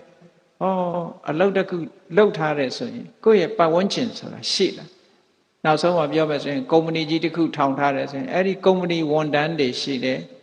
ကုမ္ပဏီဝန်ထမ်းတွေရဲ့ပတ်ဝန်းကျင်တွေရှိတယ်အဲ့ဒါတွေနဲ့ပတ်သက်လာလို့ရှိရင်ကိုယ့်အနေနဲ့ရှယ်ယာလုပ်ရတယ်အရာရာမှာရှယ်ယာလုပ်ရမယ်လိုအပ်တဲ့ပုဂ္ဂိုလ်တွေကိုကူညီတယ်စောင့်ရှောက်တယ်လူသားအချင်းချင်း society ထဲမှာလိုအပ်နေတဲ့ပုဂ္ဂိုလ်တွေထောက်ပံ့တယ်ကူညီတယ်ဒါကိုစာကလို့ခေါ်တယ်အဲ့ဒါလေလောကကိုအကျိုးပြုတာဖြစ်တော့ကြောင့်အမတန်မှရှိတဲ့ရှိလိုက်တဲ့အရာတစ်ခုဖြစ်ပါတယ်တဲ့စာကဆိုတဲ့ဥစ္စာလည်းရှိရမယ်ထိုစာကဆိုတဲ့အရေးချင်းပေါ်မှာဒီပုဂ္ဂိုလ်ဟာစာကရှိတဲ့ပုဂ္ဂိုလ်ဆိုရင်ပတ်ဝန်းကျင်ကလည်းချစ်ကြတယ်ခင်ကြတယ်အားကိုးကြတယ်အရေးကြုံလို့ရှိရင်လည်းသူ့ကိုအားကိုးအားထားပြုကြတယ်အရာထဲမှာဆိုအားကိုးရတယ်ဘာလို့တယ်ဆိုရင်သူကလှုပ်ပေးတယ်ပဲသူကဘာလို့တယ်ဆိုရင်လှုပ်ပေးတယ်ဟုတ်ဆိုအရာထဲမှာစာကရှိတဲ့ပုဂ္ဂိုလ်တွေကအားကိုးရတဲ့ပုဂ္ဂိုလ်ပဲနော်ကိစ္စဝိစ္စရှိလို့ရှိရင်ဒီလိုပုဂ္ဂိုလ်မျိုးပြေးပြီးတတိယကြတယ်စာကမရှိတဲ့ပုဂ္ဂိုလ်ကြတော့ဒီလူကတော့ကတ်စိနေတယ်မရဘူးဆိုပြီးသူတော့အဖက်လည်းမလုပ်ဘူးဟုတ်ကဲ့လားလူလောကမှာကမတူဘူးစာကရှိရင် dignity ကတစ်မျိုးတက်လာတယ်ဒါကြောင့်မို့ဒီဥစ္စာရဲ့အည်အသွေးဟာလည်းမတမ်းမမြင့်တယ်နောက်ဆုံးအရေးကြီးဆုံးပစ္စည်းဥစ္စာကတော့ဘာလို့ဆိုပညာဆိုတာကတော့အလုံးသိကြတဲ့အတိုင်းဒီဗုဒ္ဓမြတ်စွာသာသနာတော်မှာမြတ်စွာဘုရားကအဆင့်အမြင့်ဆုံးပညာကိုဟောတယ် ပညာဆိုသည်မှာအကောင်းနဲ့အဆိုးအကြောင်းနဲ့အကျိုးခွဲခြားသိတာလှုပ်တဲ့မလှုပ်တဲ့ကိုခွဲခြားသိတာဒါကိုပညာလို့ခေါ်တယ်သင်ထားတာအခုခေတ်ကပြောကြတယ်ပညာသင်တယ်ပညာသင်တယ်နဲ့ပြောတာအဲ့ဒါပညာမဟုတ်သေးဘူးပညာဆိုတာကအကောင်းအဆိုးအကြောင်းအကျိုးခွဲခြားပြီးတော့စဉ်းစားပြီးသိတတ်တဲ့ဟာမှပညာတဲ့ခုနသင်ထားတာကသင်ညာပဲရှိသေးတယ်နော်အဲ့ဒါပေါ်မှာအခြေခံပြီးတော့စဉ်းစားပြီးအဖြေထုတ်တဲ့ဟာကြတော့မှပညာလို့ဒီလိုတွေ့ဥပမာဆိုတော့ဗရိန်လုပ်ငန်းမှာဗရိန်သင်ထားတယ်ဆိုတော့ဆရာသင်တဲ့အတိုင်းမှတ်ထားတာဘာနဲ့ဘာလုပ်ရင်ဘယ်ချိန်မှာဘာလုပ်ရင်ဘာဖြစ်တယ်ဟုတ်လားရွှေနဲ့ဘာနဲ့ပေါင်းရမယ်နောက်ရွှေကိုဒီနန်းဆွဲလို့ရအောင်ဘယ်လောက်ထိအောင်ပူပေးရမယ်တို့ဘာတို့ဒါမျိုးတွေအညစ်အကြေးတွေကင်းအောင်ဘာနဲ့လုပ်ရတယ်ဆိုတာဒါသင်ထားတာသင်ထားတဲ့အတိုင်းကိုလက်တွေ့လုပ်ပြီးတော့စဉ်းစားတတ်တာကြတော့ပညာဖြစ်သွားပြီထို့တူပဲဘုရားမြတ်စွာသာသနာတော်နဲ့ပတ်သက်ပြီးတော့ပညာကဘယ်လိုပညာမျိုးလိုအပ်တုံးဆိုဥဒိယထာဂာမိနိယအရိယယနေဗေဒိကာယသမ္မာဒုက္ခခယဂာမိနိယပညာယတမနာကတောလူလောကလူရလို့ဖြစ်လာတဲ့အခါမှာဗုဒ္ဓမြတ်စွာသာသနာတော်မြတ်ကြီးနဲ့ကြုံတွေ့လာတဲ့အချိန်မှာတကယ်ကိုရရှိရမယ့်ပညာကတော့ဥရိယထဂမိနိယဖြစ်ခြင်းပြည့်ခြင်းဆိုတဲ့သဘာဝတရားကိုသိစွမ်းနိုင်တဲ့ပညာယဝိပဿနာပညာမျိုးနဲ့သမဏဂတောပြည့်စုံရမယ်လောကမှာလူရလို့ဖြစ်လာပြီးဗုဒ္ဓမြတ်စွာသာသနာတော်ကြီးနဲ့ကြုံတွေ့တဲ့အခါမှာဒုက္ခနာကိုမှာယုတ်တရားနံတရားနှစ်မျိုးနဲ့ဖွဲ့စည်းထားတယ်ဒီသဘာဝတရားနှစ်မျိုးသည်အကြောင်းကိုမှီပြီးတော့ဖြစ်ပြနေတယ်သာဝရရွေရှားနေတယ်ထိုရွေရှားနေတဲ့သဘာဝတရားကြီးတွေဟာမြဲတဲ့အရာမဟုတ်ဘူးဆိုတာတွေကိုသိလာတယ်အဲ့ဒီသိတဲ့ဝိပဿနာပညာမျိုးတွေရှိတဲ့ねကဲဒါဖြင့်မရှိရင်တော့ဘာဖြစ်တုံးလို့ဆိုမရှိရင်အတွေ့အတာကိုမဖြုတ်နိုင်ဘူးတဲ့အတွေ့အတာမဖြုတ်နိုင်ဘာဖြစ်လဲဆိုရင်တွဲတယ်ဆိုတာတဏှာပဲသေတဲ့အခါမှာအတွေ့အတာမဖြုတ်ရင်တစေတရေဖြစ်တာပေါ့ဗျာအိမ်ကနေမဆင်းတော့ဘူးအဲ့နော်ဘဝကိုတွေ့တာလို့ရှိရင်လည်းပြိတ္တာဖြစ်တာပေါ့အ ਨੇ ဆုံးတော့ဒါကတီးတယ်ပြင်းထန်လာလို့အတွေ့အတာကိုအကြောင်းပြုပြီးတော့မကြေမနတ်တွေနဲ့ဒေါသတွေနဲ့ဆိုငရဲကြတာပေါ့အတွေ့အတာနဲ့ဆိုရင်ပြိတ္တာဖြစ်တယ်ခုခေတ်ဥဒ္ဒဆောင်လို့ဘာလို့ပြောနေကြတာလဲဒီတွေ့တာတွေကြောင့်ဖြစ်သွားတာလေဘုန်းကြီးတို့မလေးရှားသွားတော့က62ခုနှစ်တောင်မလေးရှားသွားကွာလာလမ်ပူကအဲ့ဒီဗုဒ္ဓဘာသာမလေးရှားကတရုတ်လူမျိုးတွေသူတို့ကပင့်တာနဲ့အဲ့ဒီသွားတော့ညကြတော့ဘယ်ပို့တော့ဆိုတော့ဒီ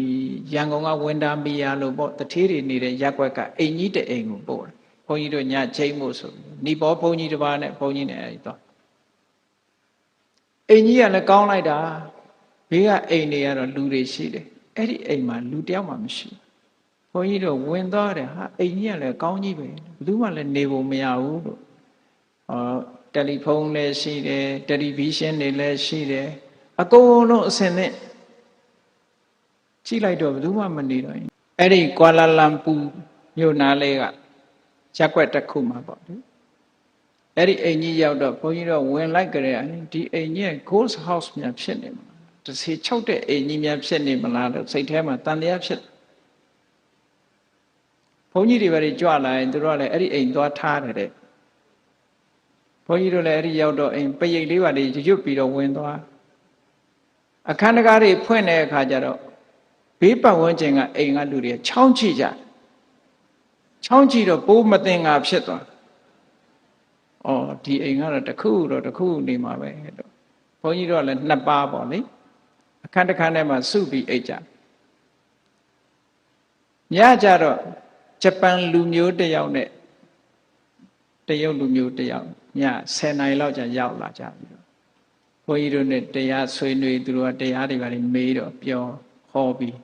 17 နာရီလောက်ကြာတော့အိယာဝင်ကြတညလုံးဘာမှတော့မဖြစ်ပါဘူးဘုန်းကြီးတို့မနဲ့ကြတော့ထူးဆန်းတာလေးတစ်ခုဖြစ် ဘုန်းကြီးတို့မနေ့4 နာရီ5 နာရီဆိုအဲ့ရကထပြီးတော့အဲ့ဒီအခန်းနဲ့ဆက်နေတဲ့ toilet ထဲဝင်ပြီးတော့မျက်နှာပါတစ်ပေါ့လေတစ်ပြီးတော့အဲ့ဒီ toilet အခန်းကလေထွက်လာလိုက်တဲ့အခါအဲ့ဒီ toilet တကားကလေမတိုက်ပါမတိုက်နဲ့ကြီးဆိုပြီးချောင်းဆိုပိတ်သွားတကားကြီးပိတ်သွားရုံနဲ့မကဘူးအတွင်းထဲကဘူးသီးကိုနှိပ်ထားလိုက်တာဆိုတော့ခတ်ပြီးသားဖြစ်သွားအဲ့တော့ဘုန်းကြီးကတော့ကိုမပိတ်ခဲ့တာသိကြတယ်အထဲထဲကနေပြီးတော့ချက်ချထားလိုက်တယ်အဲ့ဒါနဲ့ညကရှာတွေ့ထားတဲ့တော့ကလေးနဲ့ပြန်ပြီးတော့ဖွင့်လိုက်မှအဲ့ထဲကိုဖွင့်လို့ပြန်ပြီးတော့ရှာပြီးတော့ဖွင့်ရထူးထူးဆန်းဆန်းတော့အဲ့ဒါတစ်ခုဖြစ်တယ်အထဲထဲကချက်ချသွားတယ်အဲ့လိုနဲ့အာယုံဆုံးကတ်တဲ့အခါကျတော့ခေါဏကတကားအိမ်ကိုကြွသွားတယ်ကြွသွားတော့ဘုန်းကြီးမေးအဲ့အိမ်ကြီးကဂိုးဆောက်ကြီးလားလို့ဆိုဟုတ်တယ်ဗျာဂိုးဆောက်အဲ့ဒီအိမ်ရှင်ယောက်ျားကဆုံးသွားပြီအဲ့ဒီမှာရှိနေတော့ကျန်တဲ့မိသားစုတွေကမနေရတော့တခြားပြောင်းသွားကြဘုန်းကြီးရဟန်းနေလာတဲ့အခါကျအဲ့ဒီမှာထားတယ်ဂိုးဆောက်ဘုန်းကြီးဓာတ်ပုံရိုက်ယူလာခဲ့တဲ့အိမ်နံပါတ်က85ဓမ္မဆာလာအိမ်နံပါတ်85 Ghost House ဆိုပြီးတော့ရေးထားတယ်အဲ့ဒါလို့ခြုံတွေးရတာမျိုးရှိတယ်နော်အဲ့ဒါဘာဖြစ်လို့ဖြစ်တာတုံးလို့ဆိုဒါအတွေ့အတာရှိလို့ရှင်ဒီလိုဖြစ်ဒါမျိုးကတော်တော်ထူးထူးဆန်းဆန်းမနှစ်တုန်းကဘုန်းကြီးတို့အပြည်ပြည်ဆိုင်ရာထေရဝါဒဗုဒ္ဓသာသနာပြုတက္ကသိုလ်နဲ့မလှမ်းမကမ်းမှာရှိတဲ့ Junction 8ဆိုတာရှိတယ် Junction 8ကအလွာနံပါတ်အထက်နံပါတ်6မှာနေတဲ့လူတွေကခုနှစ်ထပ်ကညသကောင်းကြော်လို့ရှိရင်တဲ့ဝုံဝုံတိုင်းတိုင်းနဲ့စပွဲတွေရွှေပစ္စည်းတွေရွှေကလထိုင်တွေရွှေနဲ့သူတို့အိတ်လို့မရဘူးတဲ့ရဲကိုလှမ်းပြီးတော့ဖုံးဆက်တိုင်တော့လေအဲ့တက်ကြီးတော့လေဘာမှမရှိဘူးခုနှစ်လွာမှာကကုမ္ပဏီတူကနေ့အခါမှာကွန်ပျူတာတို့ဘာတို့ရောင်းဖို့ဖွင့်ထားတာညဘယ်သူမှမနေဘူးတခါပိတ်ထားတာညသကောင်းကြော်ပြီဆိုလို့ရှိရင်ဝုံတိုင်းတိုင်းနဲ့6လွာလူတွေအိတ်လို့မရဘူးအဲ့ဒါနဲ့ဘုန်းကြီးတို့စီလာပြီးတော့ပင့်လာပင့်တော့အဲ့ဒါညနေမှာမင်းတို့ဝန်တန်းတွေဘာတွေတဲကများတည်သွားတာတွေဘာတွေရှိလားလို့ဆိုတော့လွန်ခဲ့တဲ့နှစ်လောက်ကတော့ကားသမားတစ်ယောက်ဆုံးသွားတာရှိတယ်ပေါ့အဲ့တော့သူကများလုံနေသလားမသိဘူးလို့မင်းတို့အဲ့တော့လုံရမှာကတော့လို့ဘုန်းကြီးကတခုခုကိုလှူပြီးတဲ့အခါသူတို့ကိုမျှဝေမယ်ဖိတ်ပြီးတော့အမျှဝေမယ်ပြီးပြီဆိုတော့မှပရိတ်ရွတ်မယ်လို့ပရိတ်အရင်ရွတ်လိုက်လို့မဖြစ်ဘူးလို့သူတို့ကိုအမျှဝေအောင်မှဖြစ်မှာလို့ဆိုပြီးဘုန်းကြီးတို့5ပါးကြွသွားပြီးတော့အဲ့ဒီJunction 8ကဲညတိုင်ကြတော့ချောင်းချောင်းကြက်ကြက်လှုပ်တဲ့လူတွေအကုန်လာပါလို့ဒီကိုတရားလာနာလှဲ့ပါအမျှလာယူပါလို့ဆိုပြီးတော့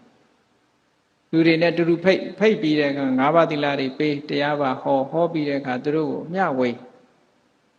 အမျှဝေပြီးတော့ဘုန်းကြီးပြောတယ်တို့အခုပရိတ်ရွတ်တော့မယ်ပရိတ်ရွတ်ပြီးရင်ပရိတ်ရည်ပရိတ်တဲ့အကုန်လုံးဖြန်းမယ်မင်းတို့ဒီမှာအမျှယူပြီးလို့ဝမ်းမြောက်ဝမ်းသာဖြစ်ရင်တင့်တော်တဲ့နေရာမှာနေကြနောက်ထပ်ဒီမှာဆူဆူပူပူမလုပ်ကြနဲ့တော့မမြင်ရပြီမပြောရတော့ဗောလေအဲ့လို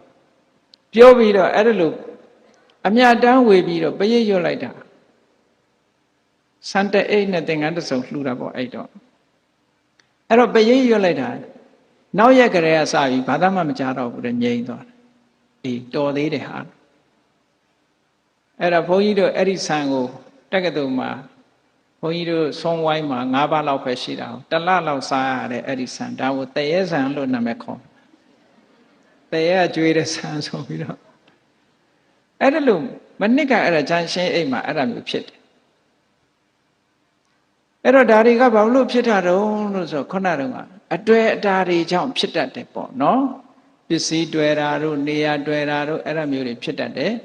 အဲ့ဒါမဖြစ်ဖို့အတွက်ပညာဆိုတဲ့ဥစ္စာအမတန်မှအရေးကြီးပါတယ်အရာရာမှာစဉ်းစားတတ်ဖို့အတွေ့အတာဖြုတ်ဖို့အတွက်ပညာအရေးကြီးတယ်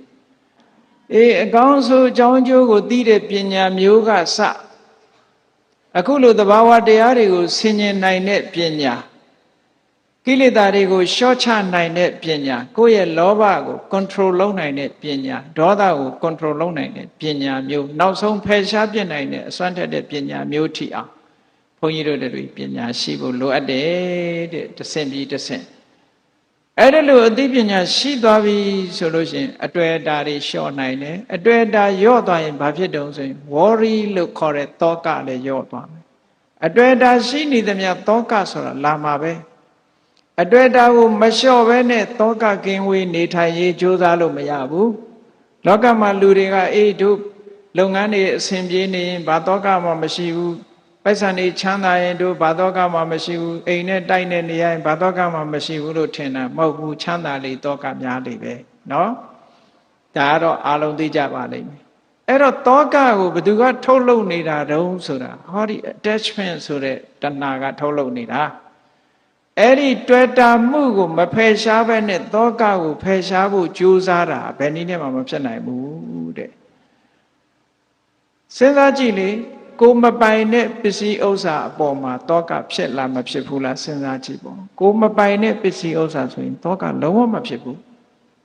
ကိုဟာလို့သတ်မှတ်လိုက်တဲ့အချိန်ကစပြီးသောကဖြစ်သွားပြီကိုဟာမဟုတ်ဘူးဆိုလို့ရှိရင်ဘာမှဖြစ်ဘူးလေမိလောင်လောင်ရေမျောမျောဘာမှဖြစ်ဘူးကိုဟာဆိုရင်ဖြစ်လာပြီဘာဖြစ်လို့တွေ့တာလို့ပဲအဲ့တော့တွေ့တာမှုသည်သောကကိုဖိတ်ခေါ်သောကကိုဖြစ်စေတတ်တဲ့သဘောတရားပစ္စည်းဥစ္စာရှိရင်သောကကင်းလိမ့်မယ်လို့ထင်တယ်ပစ္စည်းဥစ္စာရှိလို့ပစ္စည်းဥစ္စာပေါ်တွေ့ရင်သောကပိုကြီးတယ်ဒါကြောင့်မို့လို့ဒီလိုအသိဉာဏ်မျိုးရအောင်